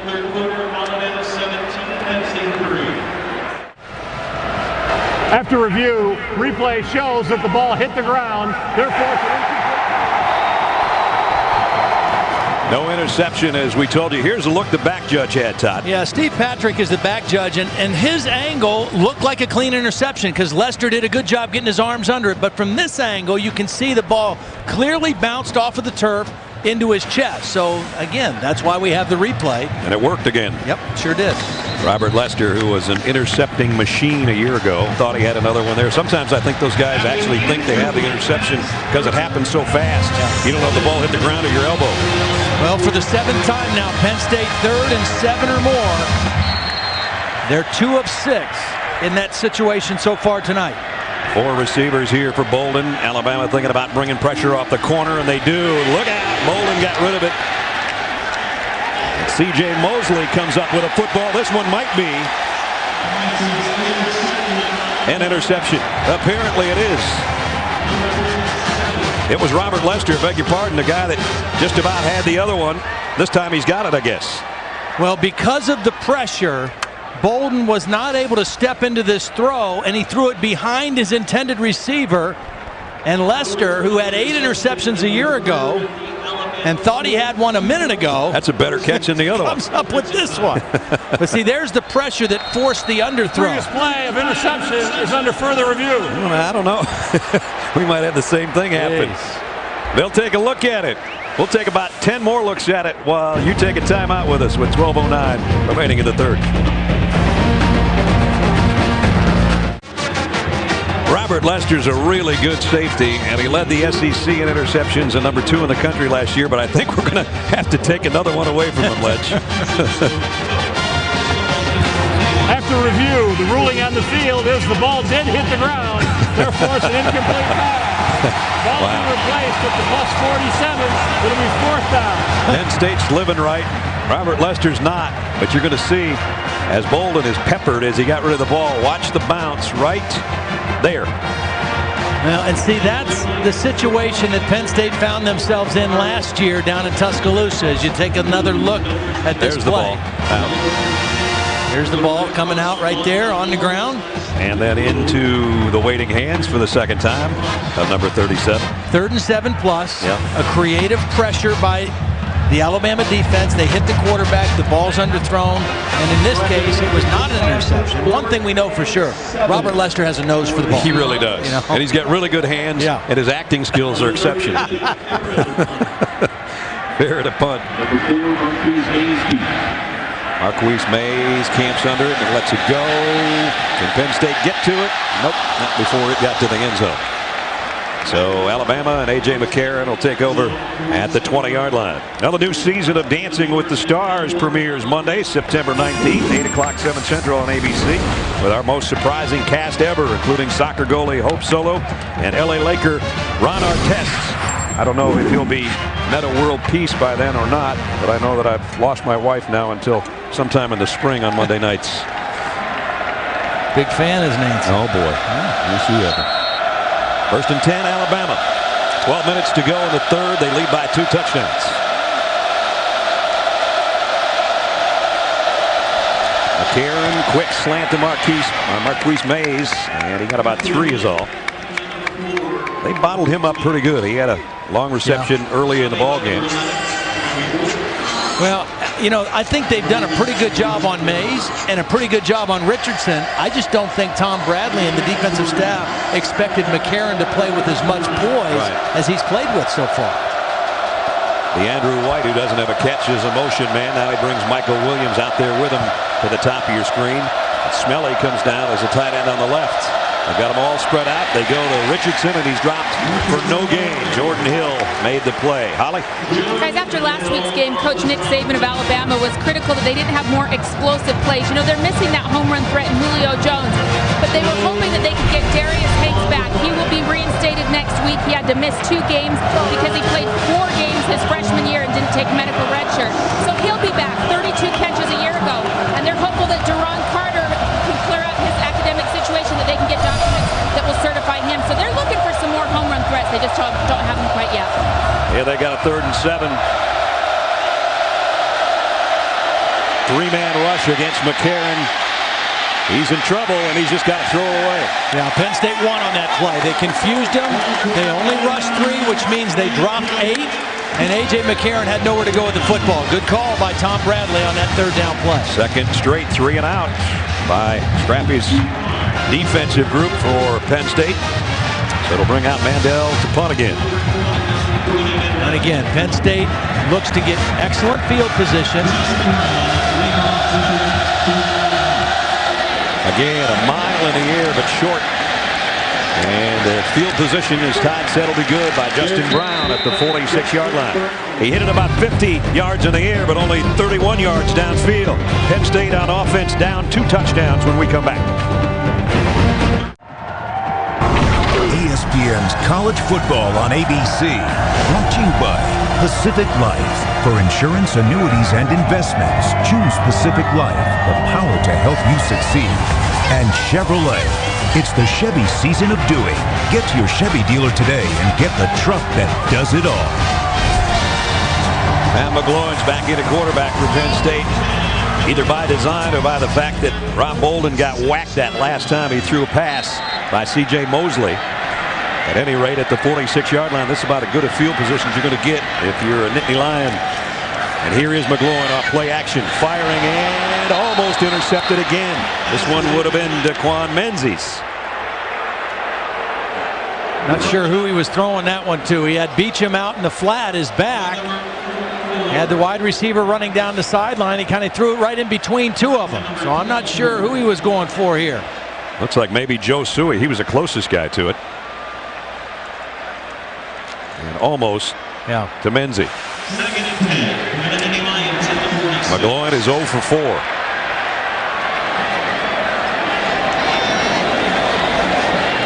Now he's almost intercepted, 0 for 5. And now the natives are getting restless a little bit.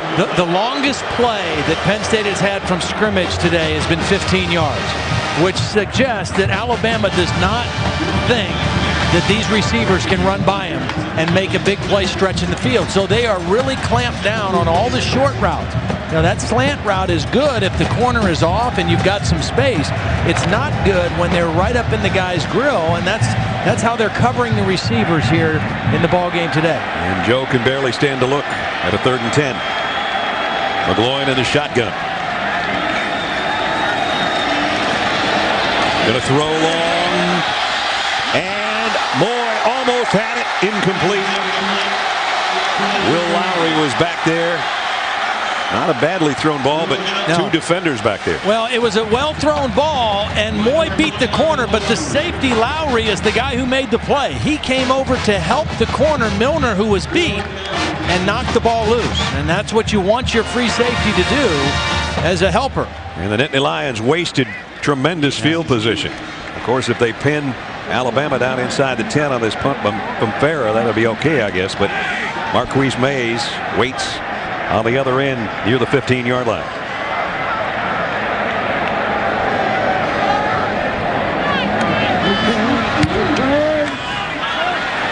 He's going to back Mays up, that's for sure. He's going to take it at the 5. Tough call, but maybe he'll make it pay. Marquise Mays on the return down the sideline. And he's all the way out near midfield. Well, he got an incredible block from a true freshman, Vinny Sanseri, whose dad, Sal, is an assistant coach for Alabama and was a great middle linebacker for Pittsburgh back in the 80s. I mean, he left his feet and flew into his block. Watch number 3 on the right. Watch this guy right here. Size him up. Ooh. Leaves his feet, and that was the key block on the edge for Marquise Mays.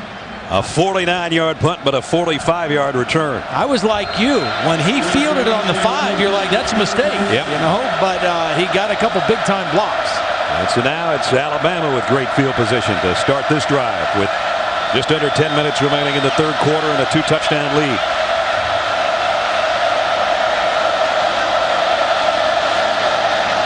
Trent Richardson off the right side, carrying Devin Still with him for about 6 or 7 yards.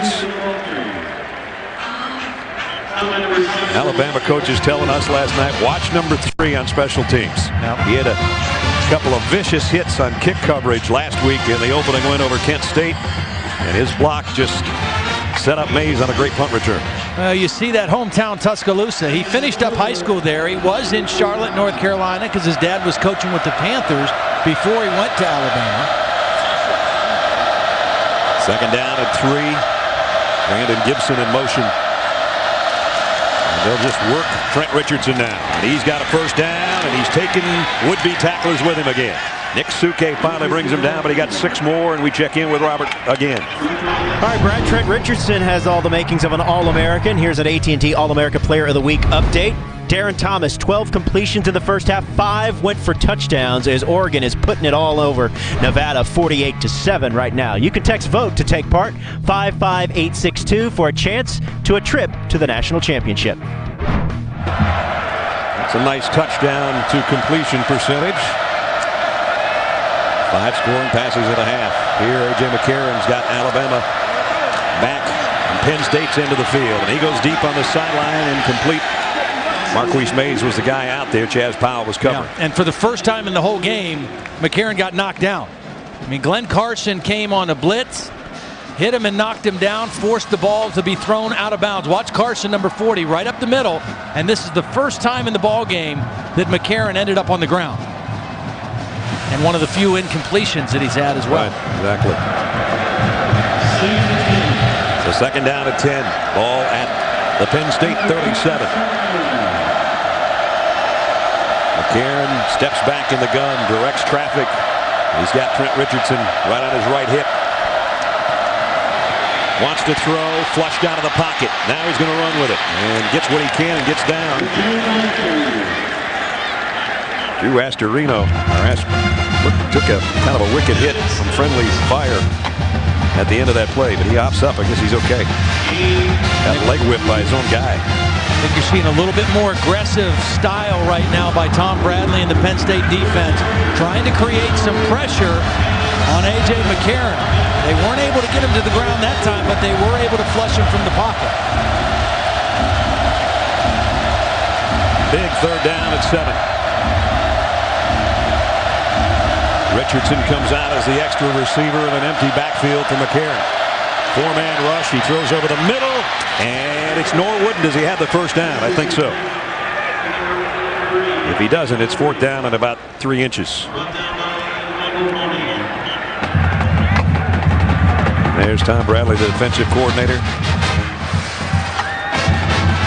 Well, they run off with the 2 inside guys, and then Norwood on the short crossing route, and he's working on a linebacker. So that's a good read by the quarterback McCarron as he sees a wide receiver trying to get separation from a linebacker. That's a good place to go with the ball. Not only working on a linebacker, but throwing it right over the umpire's ear. That's an extra guy. Yeah, they stretch out the chains, and he's got it by half the length of the football. 3rd catch for Norwood, all on 3rd down. Well, Nick Saban and Jim McElwain both told us that they were disappointed with their young wide receivers last week. Thought they played with too much anxiety and they didn't play fast. I think they're playing better today. Obviously, Marquise Mays is a proven guy. Some of the other guys stepping up and playing better today. Norwood, one of those guys. Yeah. Holly mentioned the 2 guys that eventually will be joining that wide receiving group. McCarron, and they blow this play dead. Brad Smelly might have come out of his stance at tight end. Prior to the snap, false start, 17 offense, 5-yard penalty, first down. That is a first penalty against Alabama today. Monday Night Football returns in a couple of days. 2 games between division rivals. First at 7, Tom Brady and the Patriots take on the Dolphins. Then at 10:15, Darren McFadden leads the Raiders against Kyle Orton and the Broncos. Monday Night Football just 2 nights away on ESPN. We just signed a new deal, ESPN with the NFL, for Monday Night Football through the 2021 season. Trent Dilfer and I will be out in Denver for the 2nd game coming up on Monday nights. After Mike and Jaws, John and Susie had the first game for you. Stanley makes the stop after a short game. It's going to bring up 2nd down and about 13. We're talking about these wide receivers for Alabama. You got to keep in mind, too, Julio Jones, who was a first-round pick of the Atlanta Falcons, had 78 catches last year. Right. The next guy on that list was Marquise Mays with 38. So that's 40 more catches than the second-place guy last year. So a lot of new faces, not only a new quarterback, but new wideouts, too. In the shotgun, 2nd down at 14. McCarron with a pocket to work and a deep ball to Williams. Nice throw and catch inside the 10. 24-yard pass play. Williams caught a touchdown pass earlier in the game. Well, they had a tight end working against the linebacker, Gerald Hodges, number 6. And Hodges was in okay position, but he jumped too early. He jumped too soon, and by doing that, he lost contact with the receiver, and Williams went up and high-pointed the ball, caught it at the top of his jump, and a nice completion for McCarron. And a 1st and goal for the Tide with a 2-touchdown lead. They can start to put this thing a little bit away. We're going to have a whole 4th quarter and 5 minutes or so to play, but they're in great shape. Just outside the Penn State 7. Here's a stretch play to Trent Richardson to the corner. Did he get there? Linesman's right there, and he says no at about the 1-yard line. But he got 6 more. Trent Richardson slowly putting together a pretty impressive day again. Look how he secures the football. You know, Mark Ingram rarely ever fumbled when he was the primary ball carrier. Yep. Trent Richardson, you see him carry that ball high and tight. 2nd down, a goal at the 1.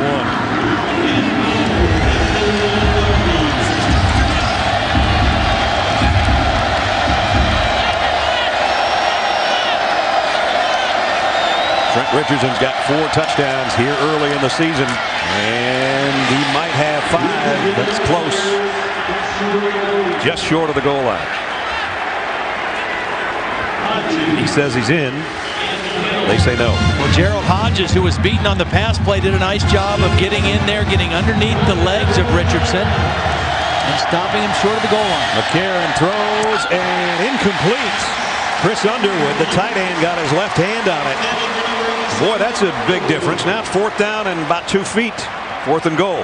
Well, they tried to go with this quick count. They lined up and tried to run the play quickly, hoping they'd catch the Penn State defense out of position. And Underwood was open, just not able to come down with the catch. That's a big difference, my friend. A touchdown, and now holding. I'm not so sure I wouldn't have thrown that one to number 3. Yeah, I know. It looked like he was open in the flat. 18-yard field goal attempt by Jeremy Shelley. And it is right through the middle. So Penn State wins that battle a little bit as they hold the Tide to just 3 more with 4:50 remaining here in the 3rd quarter. 20-3, Alabama out in front. Well, we got a moment here before the kick. Let's take a look at our taste of the town this week with Todd. Brought to you by Expedia. What do you got, partner?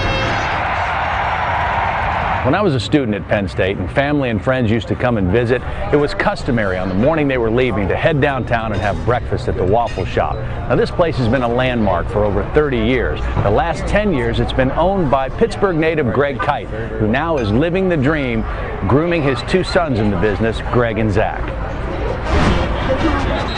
You're a breakfast guy. Yeah, I am. Well, wait a minute. Of course, I guess you're all meal. You're a lunch, dinner. I knew you were going there. Breakfast is my favorite. Let's put it that way. Well, a 50-yard drive, and Nick Saban's got his offense over there talking to them. Trent Richardson thought he had a 1-yard touchdown run, which would have been his 2nd on the ground today, but they settled for the field goal of Shelley of 18 yards. 11 plays, 50 yards, a little over 5 minutes. And now a 20-3 lead, and this one's starting to take on the look of last year when they won 24-3 in Tuscaloosa. And Penn State wasted an opportunity with field position the last time they had the ball. Foster to kick. Adrian Amos and Davon Smith are back deep. This will be Amos at the 5. And he can't find anywhere to hide, and he didn't even get it out to the 20-yard line. Well, we're going to find out what Mr. Blackledge had for breakfast. Now, I'm an omelet guy, and one of the best ones here is the Greek omelet, made with 3 eggs, fresh spinach, chopped tomatoes, and lots of feta cheese. Add a side of thick sliced bacon, and a tradition here, fresh-cut home fries. I like mine well done, just like old times.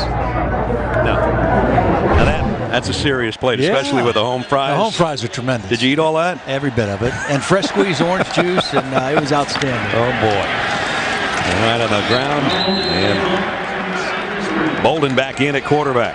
So the quarterback carousel continues for Penn State. Yeah.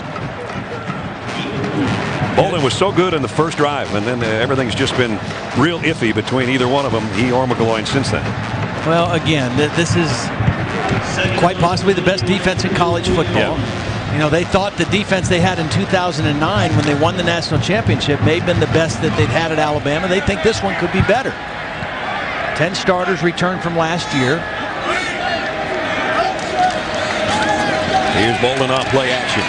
Wants a deep ball on the sideline. Oh, one-handed catch by Moy. And there he went and used that 6'5" frame in front of Daquan Minzy.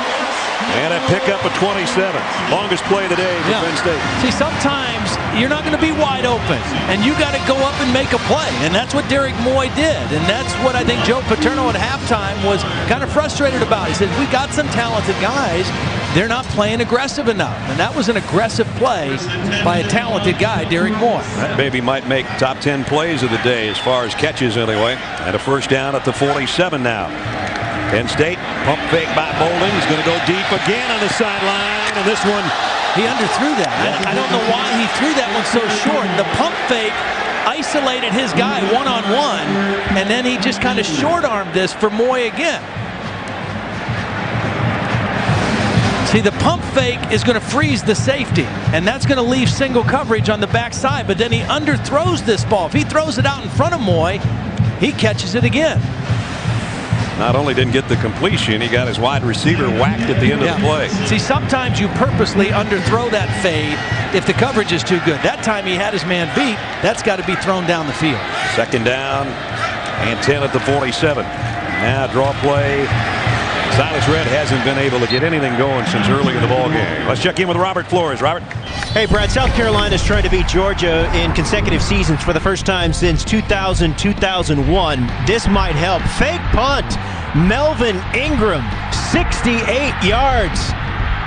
And the Gamecocks take the lead 14-13 right before halftime.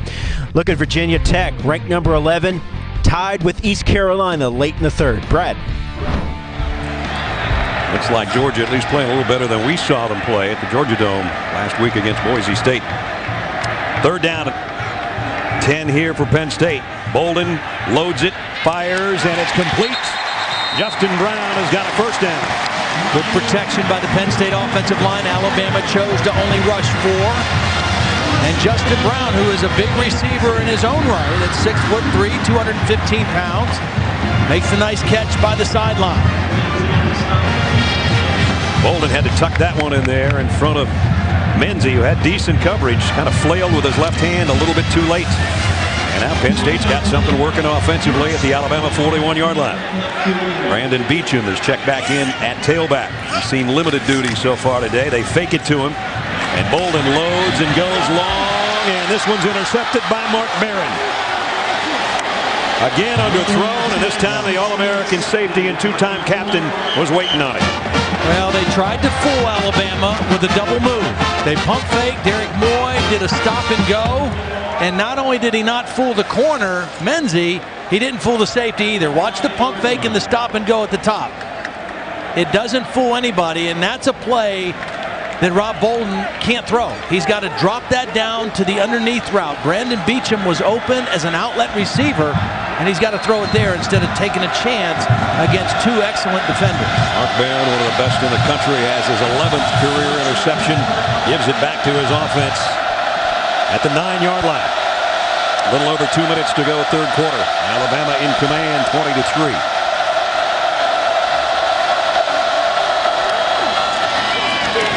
It's going to be Eddie Lacy this time. He's bouncing off Lyons for about 8 yards.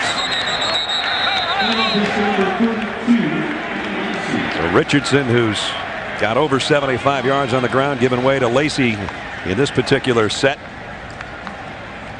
Trent Richardson with a touchdown today and almost a second one. He's cheering on his partner, Eddie Lacy, the sophomore. Louisiana native, 6-footer, 220 pounds. He got almost 9 on that last carry. In fact, we'll call it second down and 1. Marquise Mays in motion. Lacy again. Big opening for Lacy into the secondary before they can bring him down out at the 28-yard line. You know, Brad, I want to go back and look at this interception by Bolden just to make a point. Watch this guy beat him. Now, after the fake, all right, you're going to take a shot at a home run. You need a big play, but it's not there. So now you got to unload, and you got to look for this guy to uncover as an outlet receiver and give him the football and just take a 4 or 5 yard gain. You know, I mean, everybody wants to make the big play, but it's not always there against a defense like this. A first down after the big run by Lacey. And McCarron comes up ready to throw on first down. Had it tipped at the line. Jack Crawford. That's his second time today. Big number 81 has gotten a paw on one of the passes of A.J. McCarron. Hey, well, that's pretty good to get up and get those because this is a tall quarterback. Yeah. You know, A.J., his nickname is Big Bird. You know, he's 6'4", 205 pounds. I mean, he's a tall guy, and they've knocked a couple of his passes down.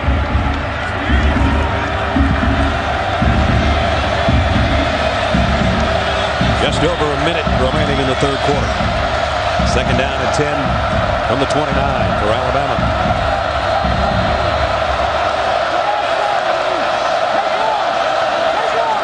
Lacey hit at the line of scrimmage, eked out a yard to the 30, and that's it. That'll bring up third down and long here in the final minute of the third quarter.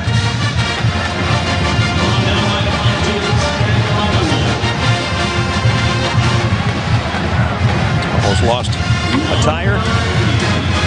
Gets it back on, and third down and 9. Well, if Penn State's going to make a play here by their defense and try to give their offense yet another chance, this will be a good spot. Alabama and company are thinking the same thing. They flush Lacey out of that backfield, so it's all McCarron on third and 9. Just a three-man rush. They throw the slip screen to Marquise Mays, and Penn State's waiting on it. And they will force a kick, but that'll have to wait till the fourth quarter. 3 quarters come to a close at Beaver Stadium. Alabama 30, Penn State 3. This presentation of ESPN and ABC's College Football, presented by Buffalo Wild Wings, will continue after this message and a word from our ABC stations. Start the fourth quarter as we take a look at our Pacific Live game summary. Alabama with a 20-3 lead. A.J. McCarron has been very efficient today on the road in a hostile environment. 153 yards and a touchdown. Trent Richardson, 75 yards and a score. Rob Bolden, 8 of 21. That's not good enough, but Penn State did force a punt here to start the fourth quarter. With Todd Blackledge and Holly Rowe, I'm Brad Nessler. Nice to have you along with us on a beautiful day in Happy Valley. Not going to be so happy if they don't find a comeback in the next 15 minutes. Justin Brown's going to take this one at the 28-yard line. Dancing his way for a nifty little return out to the 36. As we're just about set to give Penn State the football back for Joe Paterno and company. Joe in his 62nd year on the staff here, his 46th as head coach. When he took over, Lyndon Johnson was a president. Gas cost 32 cents a gallon. Average home price $38.40. That's like my mortgage. First Star Trek episode aired. And The Sound of Music, one of my least favorite movies of all time, won the Oscar for Best Picture.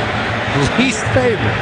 Just can't stand that show. I'm sorry. I don't like The Wizard of Oz either, so just bury me. On the ground, almost a face mask there, and we might have a call or a horse collar as flags fly into the 41-yard line. I just hurt your feelings with that Wizard of Oz shot, didn't I? Yeah, you did. I love the Wizard of Oz. Personal foul, face mask, number 30 of the defense. 15-yard penalty from the end of the run, automatic first down. Well, you take a look as Red with Dante Hightower going high and got his hand in the mask right there. Penn State, they'll take it because they haven't had many plays over 15 yards today. Now I'm worried that we're either going to have an ABC Sunday night movie of Wizard of Oz or Sound of Music. The boss is here today too. Here's the give up the middle. Pickup of about 3 for Silas Red. Let's check in with Holly. Well, guys, I can actually do you one better on that Joe Paterno streak. He's been there pretty long. But how about this gentleman, Dick Coffey, at his 756th consecutive Alabama game. He hasn't missed a game since 1946. You know, they have a saying at Alabama, we don't just play football, we live it. Well, he's been living it for over half a century. That is incredible. Good job, Dick Coffin. Watching his Tide lead by 17, but Penn State back in Alabama's end of the field, courtesy of that penalty. McGloin's going to flare it out to Red, but a great play out in the flat. C.J. Mosley hit him low and knocked him down.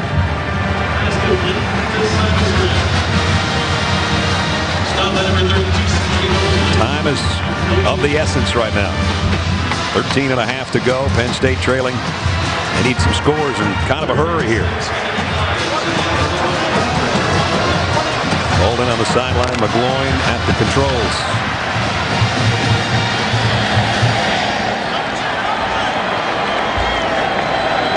There's the third down story on the day. Alabama looks like they're loading up to come after McGloin. They do have a delayed blitz. He went across the middle, though, and he got it. And now the ball is out. Are they going to say incomplete? No. Justin Brown had his hands on it. Well, it was a little bit behind, I think. And as Justin Brown was trying to pull the ball from his back hip into a secure position and run at the same time, he dropped it. Yeah. You go for it here, Todd, don't you? Yeah, I think he has. I mean, time, as I said, is kind of running out on you. 4th and 6. But at least you're in their end of the field. Well, maybe not. Let's see what they're going to bring in. Yeah, the only thing about this is that your defense has held them a little bit. Yeah, they are going to punt. I think they thought about it, though. Yeah. So Farrell will punt. And Marquise Mays stands back at the 10-yard line. And a penalty marker down. Back where Marquise Mays was standing. That's delay of game. Delay of game. Offense. 5-yard penalty.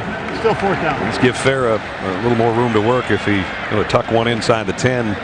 Neither punter has been able to do that today. I think a little bit of inexperience at the kicking positions and the punting positions.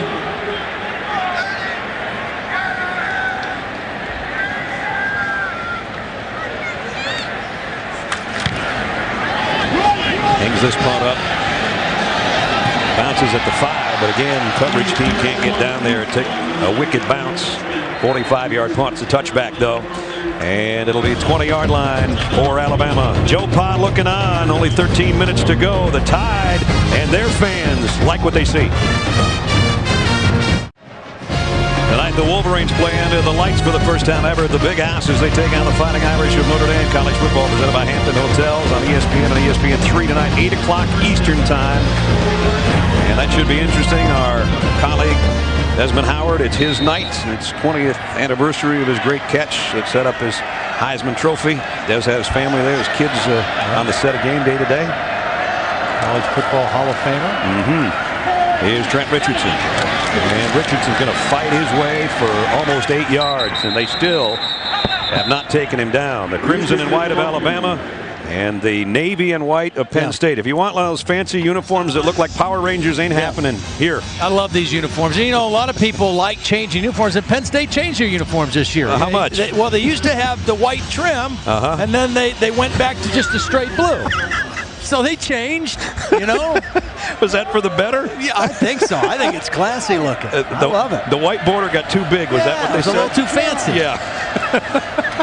Here's McCarron throwing out in the flat to Smelly. And Smelly brought down at the 40-yard line with a first down. Pick up a 10.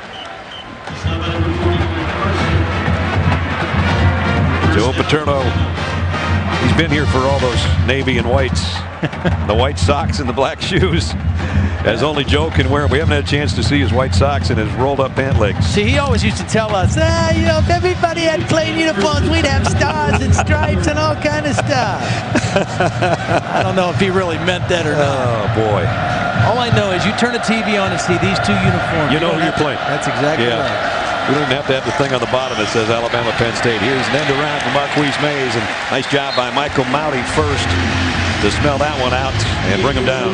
See, Alabama is getting a little bit conservative here because they know, I mean, they've got a 17-point lead, very similar to last year. When they get ahead of you, they're going to try to run the football and eat clock and trust that their defense is not going to give up 3 scores.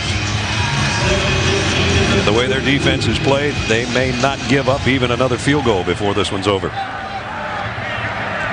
So we're down here 11 minutes. Alabama 20-3. Trent Richardson gets the call. And again, another tough run as Trent Richardson approaching the century mark. Picked up 5 more there. Many people expecting Alabama to make a run at the SEC championship this year and a national championship. I think Nick Saban was happy that they had this game. You know, ever since he's been there, they've played one non-conference game early against a quality opponent. Played Virginia Tech, they've played Clemson, and they play Michigan next year, Virginia Tech 2 years from now. He likes this kind of an atmosphere to get ready for that SEC schedule. Most of those crimson shirts you just saw are in the upper deck of the left end zone, but Alabama travels well. Here's another batted pass. Eric Lattimore got his hand on a second one today, much like Jack Crawford did on the other side. You know, you mentioned the traveling of the Alabama fans. Here's what I don't get. Supposedly they only got 5,000 tickets for this game. But if you look around here, I think there's more than 5,000 red shirts. I agree. Some creative finance ways of finding tickets. Sprinkled in among all the white shirts, but they are a great fan base. And these two programs, fans and everything, have such great respect for one another. And it goes back to Bear and Joe. Yep. Mandel, the punt. And it's going to bounce in front of the return man. This time they can advance it because there's no fair catch, and Justin Brown will take it out across the 35 to the 36. A little over 10 minutes remaining. The Houndstooth Cats out in the sunshine in Happy Valley right now with a 20-3 lead. ESPN's College Football on ABC. Brought to you by Buffalo Wild Wings. Wings, beer, sports. And Hyundai. If it's fuel efficient, affordable, stylish, and safe, it's probably a Hyundai. Alabama 20-3 on the road in front of the largest crowd to ever see Alabama play a football game. 107,846 here today. You were talking about the respect that these two teams have and their fans. And Joe Paterno was saying last night, let's be as classy here at home as the fans in Tuscaloosa were to us at Bryant-Denny Stadium a year ago in a 24-3 Alabama win. Here's Matt McGloin going, kind of batted down again, and Jesse Williams that time. A lot's been said about the Penn State fans over the years that they get a little bit too into it, and that Alabama was so good to Joe Paterno and company a year ago. I was coming in here on the plane yesterday, and I saw a young lady that went to Penn State, has lived here her whole life. We had 2 Alabama fans sitting in front of us, and she wrote down all the restaurants and places of interest that they should go, handed it to them, and said, I live very close to where you're staying. My husband and I would be happy to show you around if you need help. And I thought, now there's a Penn State fan that did the best she could for the Alabama folks that are visiting from Tuscaloosa. McGloin down the sideline, incomplete, a little too far in front of Moy. Now, wait a minute. Penalty at the very end of the play. They got tangled up a little bit back there, Mark Barron and company. And the flag came out late on that sideline route.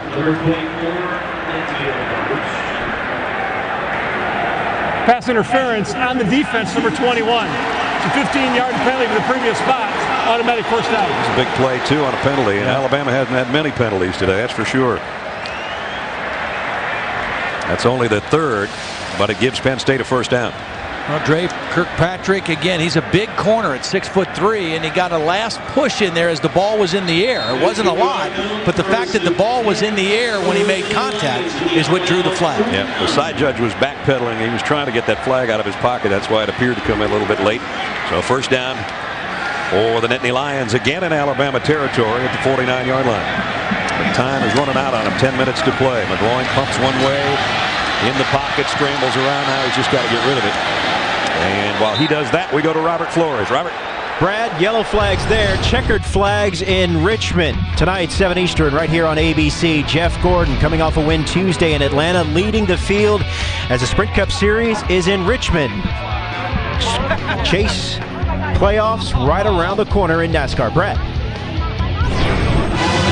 Jeff Gordon won Tuesday at Atlanta Motor Speedway. Had a race-off with Jimmy Johnson. Those guys were sliding around about the last 5 laps. I watched the end of that race. I don't even know how they kept their cars on the track, but they had a beautiful finish after a rainy weekend in Atlanta. We'll hope they had good weather in Richmond tonight when we're done. And we'll be done in just under 10 minutes on the clock, that is.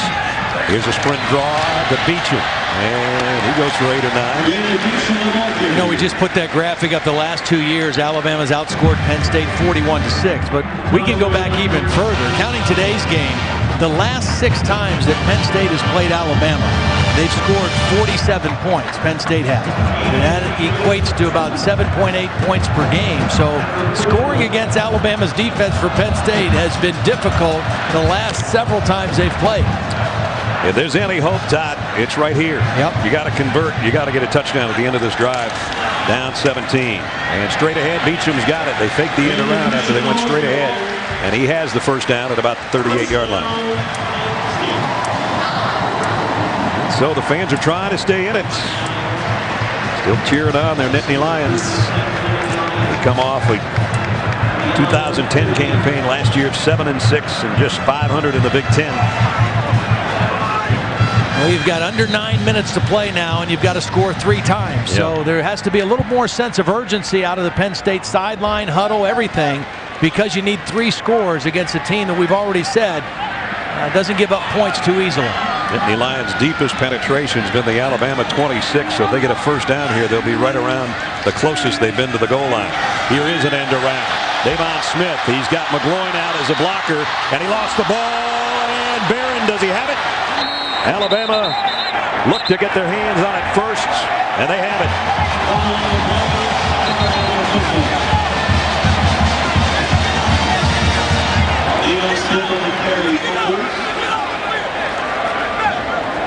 The guy that ran over Joe Paterno and forced him to coach from the booth just coughed up the football and gave it back to the opposition. Well, it's Dre Kirkpatrick again. For the second time, he gets his helmet on the football and creates the fumble, and Barron comes up with the loose football. But Dre Kirkpatrick, 2 times today, puts the headgear right on the football and knocks it loose. And Joe disappointed, obviously, in how things are going right now. Well, they had 3 turnovers in Tuscaloosa last year and lost 24-3. Now they have another one inside the 35 that probably took away any hope they had of a comeback. 8.5 to go in the 4th quarter, 20-3. Alabama in command. Kirkpatrick, another big play defensively, has given Alabama the ball back at its own 35-yard line. And the Eddie Lacy shedding the first tackle and the second and almost the third and almost a 10-yard gain. Todd, we talked about it coming in. 3 turnovers last year in Tuscaloosa by Penn State, 3 this season, 2 in Alabama territory, and the 3rd one was right on the 50-yard line. Yeah, and then any momentum that they had, I mean, you know, it's tough sledding against this defense, period. Getting in the end zone, moving the ball, only 170 yards of offense, but they did at least have the ball in Alabama territory a couple times, and not much to show for it. This is just going to be a dose of Lacy and Lacy and more Lacy, I would expect. 2nd down in the yard. Run blitz. Lacy straight up the middle. He's got the first down. And he's got about 3 after that. Well, you know, the situation here, I think it's interesting. Coming into the game, so much talk about 4 quarterbacks. Both teams playing 2 quarterbacks. Neither team really committing to one or the other. I think Alabama's quarterback situation, even though as Holly reported, it's still going to be very competitive between A.J. McCarron and Phillip Sims, but I think that situation has gotten a little clearer, that A.J. McCarron is capable of leading this team right now. On the other side, I think Penn State's quarterback situation has gotten even muddier. I don't know that it's gotten any better or any clearer by today's performance. You know, Bolden had a scoring drive, though it was a field goal the first time he had it. The second time he did an okay job, and then they went to McGloin in the 3rd series and the 4th series, and I don't think number 1 ever got his rhythm back after that. Penn State, when they play top-ranked teams, we mentioned you got to go back to '99, the last time they beat somebody in the top 10, but top 10 teams since 2000. Lost the last 8 against top 5 teams and 3-11. And they're going to be dropping to 1-1 on the season. They had high hopes coming into this one. And the first 7.5 minutes of the first quarter, they had reason to think that way, and so did their fans. And Lacey now with a big opening up the middle again. Broke a tackle. Lacey inside the 20. Rumbles his way down inside the 15. He's a load. And the Penn State defense being a little bit tired too. And he goes for 29 yards. Well, one of the things everybody talks about with Eddie Lacey is his spin move. I mean, it's something that he really relies on. Watch after the contact, the spin right there. But he keeps moving forward. He's strong, but he's amazingly quick with his feet for a guy that big. At 6 foot, 220 pounds. Call him the circle button because of that spin move. He might have gotten spun around because somebody hit him in the helmet, but either way, great run and 78 yards on 9 carries. And now Alabama inside the Penn State 15 at the 13-yard line. First down. Keeping it on the ground. Trent Richardson, and he's in. Touchdown, Alabama. Great to have two backs that good, interchangeable, and Trent Richardson, his second touchdown on the ground today, and his 5th of the year. Well, Alabama did what you expect them to do, but I have to say that was the first drive today where it looked like the Penn State defense had their will broke. You know, they just didn't look like they did after that last possession ended in a turnover. The Penn State defense was not ready to play that drive. The extra point is up and good. And the lead goes to 27-3. So it's even more impressive score than it was a year ago in Tuscaloosa. First it was a big portion of Eddie Lacey, including this 29-yard run. That got him down to the 13-yard line, and then give Lacey a breather. Give it to the All-American candidate Trent Richardson. 13 yards and a touchdown.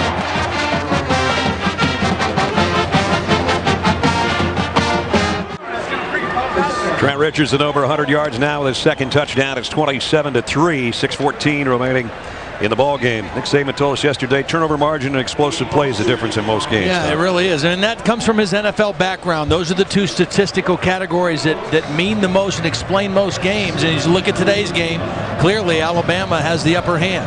Turnovers, the explosive plays, and they've been solid. You know, solid play from the quarterback. Their defense settled down after the first possession and made it very difficult for Penn State. They haven't beaten themselves. They were solid in the special teams. Everything you want to do when you go on the road in a big game to have a chance to win, Alabama's done. They straightened out all the things that were problems a week ago. They put it on the ground, fumbling. Though they only lost one, they did have 4 interceptions. And today, you saw that turnover difference as they kept it clean. At the 12-yard line is Adrian Amos. And out near the 30. Let's take a look at our Pacific Life game summary. Normally a play here and there can turn the game around. Brad Smelly's fake punt, even though Coach Saban said we didn't run it right, they got it by inches, and that led to Michael Williams' touchdown from A.J. McCarron. And Trent Richardson starting to warm up after Lacey ripped off some big runs. He just went 13 yards to go over 100 for the day with 2 touchdowns on the ground, 5 for the season.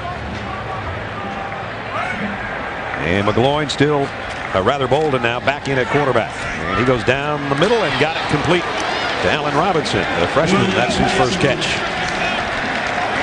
So you have to wonder now as Penn State gets ready for their next ball game if it's going to be Rob Bolden. Is it going to be Matt McGloin? Is it going to be both of them again? Those questions will be asked a million times here in Happy Valley by the fans. They were a little restless, mostly with Matt McGloin today, I think. Just judging by the sound around the stadium. Bolden, and that one hits somebody en route to his intended receiver as we check in with Robert Flores. Robert. Brad, since 2007, Virginia Tech is 4-5 in the first couple of weeks of the season. Tied with East Carolina until Josh Oglesby trucks his way into the end zone. Hokies on top late 17-10 against East Carolina. Brett. East Carolina always seems to give Virginia Tech a good ball game when they get together. Here 27-3 in the final 5:44. You know, you talk about the 2 quarterbacks at Penn State and where they go from here. I was involved in a 2 quarterback situation here my sophomore year. Myself and Jeff Hosteller, we were in the same recruiting class. Jeff had a couple older brothers that played at Penn State, and very similar to the start of this season. Coach Paterno didn't make up his mind until the Friday before the first game. He talked to both of us individually, said he was going to start Jeff Hosteller, but we would both play, and it kind of went that way for 3 games. And then in the 4th game, he named me the starter for a game at Missouri, and I started every game since then. Jeff transferred. And Jeff went to West Virginia and had a great career. And I think that it's better off to have one guy that you go with. I just don't know that either one of these guys has made it clear. Yeah. Come on, Rob. Here's Bolden, who's the better of the 2 runners, doing what he does better than McGloin, and he got a first down. The other thing, a lot of people wonder if there's any tension between McGloin and Bolden, and the coaches will tell you there's not. But when you're in a situation like that, you always try to one-up the other guy in practice. And during the offseason, McGloin was back in his hometown in Scranton, Pennsylvania. Somebody asked him, there was a rumor that Rob Bolden might consider transferring. And he said, well, that would be a big loss because he's a great backup to me. Yeah. Well, that's the kind of guy McGloin is, and that's not the kind of thing that makes for great teammates. But when you're competing, you're competing. Well, and make no mistake about it. I mean, you can say that they get along great, and certainly that's the most important thing, that those 2 guys handle it. But let's not kid each other. Guys in the locker room have their favorites. The locker room is divided who they maybe think should be the guys. And they may not vocalize it or say it, but that happens. 2nd down and 6. Here is Bolden firing, completes inside the 30. They're down close to their deepest penetration into Alabama territory. Well, the Boldens and the McGloins sit together, so families get along, I guess. So it's all that, and that's wonderful. It really is, because, again, how those 2 guys handle the situation is the most critical thing in this whole operation. Penn State hurrying up, but time is running out. This throw intended for Moy is broken up. Dante Hightower got back there. I think you got to almost run some slant and goes, because they've tried to throw slants all game and have not hit one. No. Because Alabama, their corners are clued into it. Menzie and Kirkpatrick and Milner. So I think you got to do something off of that. You fake the slant and then take it up the field. Moy is the big receiver, and he'll go out to the top of your screen. On 2nd down and 10 at the 28. Bolden steps up in the pocket. He's going to take off with it again. Oh, man, and a head-on shot, and off came the helmet. C.J. Mosley. Oh. And he pops right back up. Dad says, that's cool. That didn't feel that good, I'm sure, though. And he had a concussion problem one time last year. Here's real time and real sound.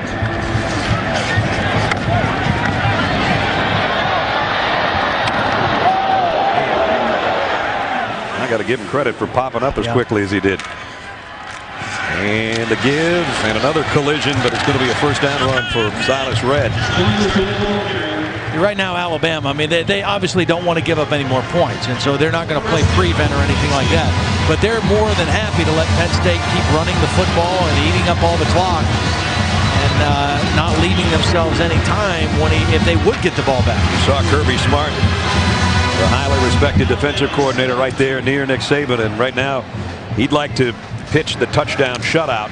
They gave up the field goal on the opening drive of the ball game and nothing since. And we're under 3.5 minutes. He's one of the best in the business at what he does. Bolden. This one almost picked off by Barron. No. Can't throw the slant against these guys today. Kirkpatrick was just hanging there, and then the All-American safety, who's already got an interception, got his hands on it. This defense is going to cause a lot of teams to have fits this year, not just Penn State.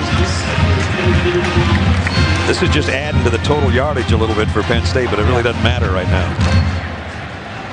The only thing I'll say about this defense, I don't know how strong they are up front, just with their normal front 3 or 4 in terms of rushing the passer with just 3 or 4. This one in and out of the hands of Brandon Beecham. As we take a look at our All-State good hands play of the day. I just mentioned the All-American safety and captain of the defense from Mobile, Alabama, Mark Barron, and watch him go up for his 11th career interception right there. That took away another threat by Penn State today inside their own 10-yard line. And for all practical purposes, that was about the ball game. Offense 67, 10-yard penalty, still second down. Left tackle Quinn Barham. Barron didn't play in the bowl game we did last year because of that torn pectoral muscle, but he is back to full strength, and he is some kind of player. 6'2", 218-pounder. He will bring the wood to you, and he can cover just as well as he can hit. Well, and again, his experience, his knowledge of the defense, his ability to be a quarterback back there, get guys lined up. Bolden steps up, going to run with it again, or try to, but he only gets to the line of scrimmage. Ed Stinson was there waiting for him. Well, you think about Alabama, where they go from here. And a game against North Texas after this at home, and then they get into their SEC schedule. Arkansas, their first SEC game in Tuscaloosa. Their schedule sets up pretty well in terms of their toughest games at home at Bryant-Denny Stadium. 3rd down at 20 now. Penn State running out of time and going to the corner. Sean Kersey with a great catch at the 1-yard line. So they're down in scoring territory. 26-yard toss. Well, you know, a couple times Rob Bolden has underthrown the deep ball, and it got intercepted once. This is a perfect throw over the outside shoulder. You only need 1 foot inbound. The right foot was inbounds when he made the catch. Shawnee Kersey with one of the better catches of the day. So now it's at the 1-yard line, and Penn State can make it look a little better on the scoreboard if they can score a touchdown, and we obviously would have an onside kick coming up.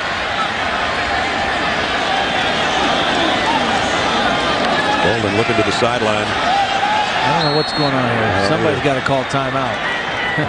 Timeout, Penn State. The first timeout of the half. It'll be a 30-second timeout. Mike McQuarrie is trying to give the signals and shaking his head because they had to use a timeout. So down to 2, but the ball is just inside the 2. That's the good news for Penn State.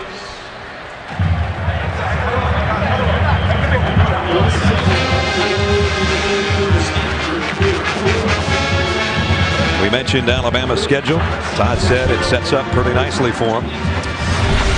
They were number 2 in the country last week, number 3 now because LSU moved ahead of them, but they're going to have a 2-0 start. As Todd said, North Texas, ESPN 3, Arkansas, Florida, on through the lists. In Gainesville, that'll be an interesting game. Florida seems to be playing pretty well so far under new coach Will Muschamp. New offensive system with Charlie Weiss. Well, guys, these players down here on the bench for Alabama are thinking ahead just like you guys are. I heard some of the offensive linemen and Barrett Jones go, guys, we got to keep growing every week. This was a good start, but we've got 12 more, and we got to get better every week. Now, I'm no math genius, but I think that means they're counting on 14 games, which means they're counting on a national championship. Yeah, they're counting on Atlanta, and then they're counting on another one after that. Barrett Jones and that offensive line did a great job today. 13th play of the drive here for Penn State at the 1-yard line. Bolden lost it to the corner and overshot Allen Robinson. You know, if you go back to 2010 and the way that regular season ended for Alabama with the gut-wrenching loss at home to Auburn after they had the big lead, we got a little bit of a glimpse of what the chip on their shoulder was going to look like when we saw them in the Capital One Bowl a month later, because they dismantled the Big Ten champion Michigan State team. And so I think they carried that all the way through the summer, all the way through their conditioning programs. I heard they had videos of the second half of that Auburn game running through their weight room all during their lifting sessions in the winter. Airborne is red. Second effort. Almost lost the ball, but he's in. Touchdown. They might look at this one too, but for right now, it's Silas Red for a touchdown. It's always a little dangerous when you reach that ball out over the goal line. Silas Red, all the ball has to do is break the plane. It's good there, doesn't it? Yep. So 71-yard drive, 14 plays. Took him a lot of plays in 4 minutes and 21 seconds. And Rob Bolden stays in there as they will go for 2. Thinking that if they get it, it's a 16-point game and 2 touchdowns and 2 two-point conversions. That's a lot of ifs, but you got to play the percentages, I guess, or the card that everybody looks at.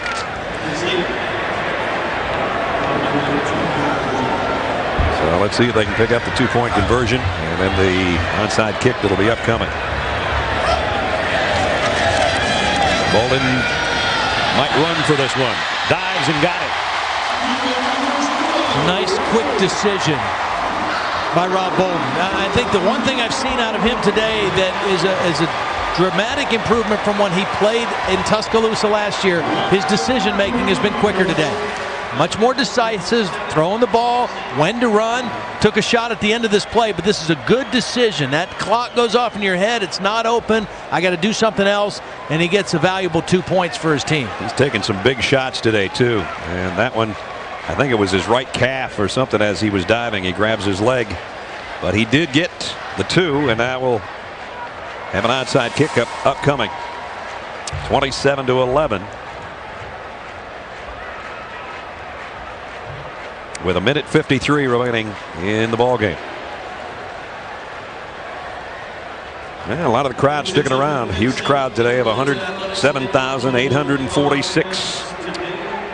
Coming up September 22nd. Things are going to heat up in the city of Miami, Todd. You know why? Charlie's got 3 new Angels, and they're taking down the criminals who are above the law. From executive producer Drew Barrymore, ABC's Charlie's Angels, all new Thursdays this fall on ABC. I thought you were saying that Miami was heating up because we're going there next week. That's what I thought you were going to say. Well, I'm sure wherever you go to eat, that will heat up that particular establishment. So we got an onside kick coming. Evan Lewis will do the honors. A good hands team for Alabama. All up there 10 to 15 yards away from the football. This one's got a chance, but it's covered by Alabama, and they'll take over with 1:52. Brad Smelly. Funny that on 2 kicking plays today, the tight end has made a nice play right there. Yeah. It's Smelly with the recovery in the onside kick, but I think the whole game changed on the fake punt, and they got it literally by maybe 2 inches. Yeah, and as Nick Saban explained to Holly, they didn't execute the play right. They thought it should have been a bigger play. They ended up making it just by that much of the football. But that seemed to give confidence to A.J. McCarron. And then he played with poise. He saw the field. He hit different receivers. And eventually that offensive line, you know, that they played a lot of different guys last week on the offensive line, moved some guys around. They kept that starting group the same. They had continuity with their offensive line. They had continuity with the quarterback. And eventually they wore down this Penn State defense. Holly was talking about the players saying we got to get better every week. They've gotten better from a week ago, and they give you the impression that maybe the sky is the limit for this team, at least with the defense they have. And as this guy grows into his jersey, number 10, A.J. McCarron, he's going to see more and more Penn State, their second time out of the half. Different defenses, but today he's handled a huge crowd and a pretty good Penn State defense very well. Yeah, he has. And, you know, when you talk about Penn State, I mean, they still got a lot of football left, obviously. I mean, they wanted to fare well in this test today. Early they played better, but they still have a lot ahead of them. 2 more non-conference games at Temple. Steve Adazio, former offensive coordinator at Florida, the new head coach at Temple, then Eastern Michigan before they get into Big Ten play.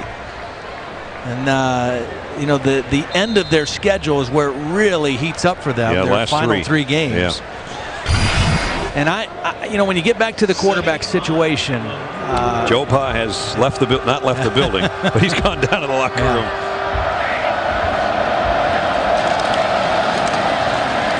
Brent Richardson, he's got over 100 yards today, tacks on a few more,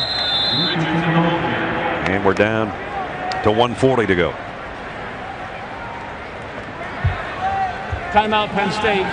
For 3rd and final timeout of the half. It'll be a 30-second timeout. That's the last Penn State timeout. While we take a quick 30-second timeout, Robert Flores has got something for us. Robert.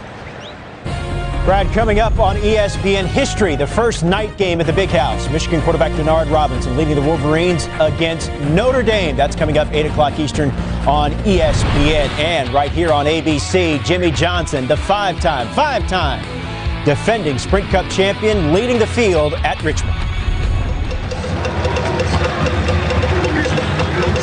Alabama leading the field here. Just about ready to leave the field with a big road victory in this 15th matchup. Alabama will go to 10-5 in the series. It started way back in that Liberty Bowl we talked about in 1959. Rip Engel was the head coach and Joe Paterno was his assistant. I didn't even put that together till Joe told us that yesterday. He said, you know, Liberty Bowl used to be in Philadelphia. Well, Liberty, you know, the Liberty Bell. I didn't know that before they moved it to Tennessee. So you learn something every day, especially when you're around Joe Paterno, who is a national treasure in my opinion. He's up for another prestigious medal that the president would have to award him. The government of Pennsylvania has nominated him for the second year. And if anybody deserves it, with all he and Sue have done for this school and the library and the football team and college football in general, yeah, I'd say he'd be a pretty good recipient.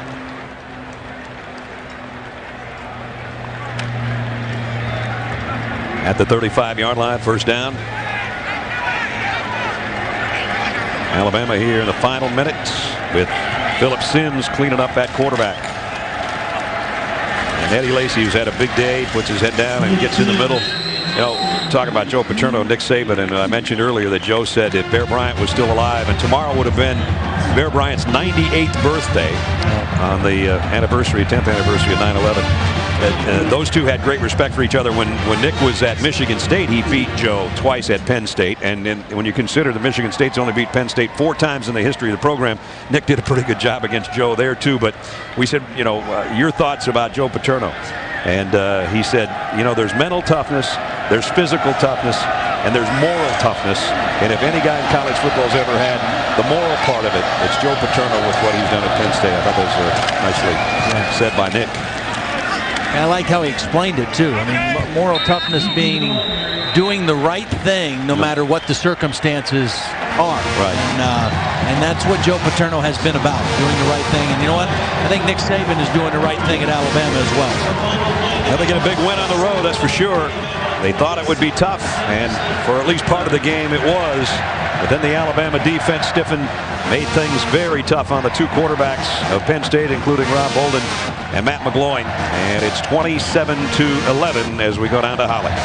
Now, Coach, I know you say it wasn't executed perfectly, but that fake punt really set a tone and gave your guys some juice.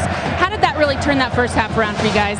Well, you know, I think the punt return in the second half was the thing that changed the field position and the momentum of the game and got us ahead of the game. It's a little bit disappointed the way we played 2 minutes at the end of the game defensively. There's always a lot of things you need to work on at this time of the year, but this is a great win for our team. It's a great win for the state of Alabama and all of our fans and people. This is a tough place to come and play, and I'm proud of our guys and the way they competed today. Thank you, Coach. All right, thank you. Only Nick Saban would be worried about the last drive against his defense that made it 27-11. That's our final score. Alabama number 3 over Penn State.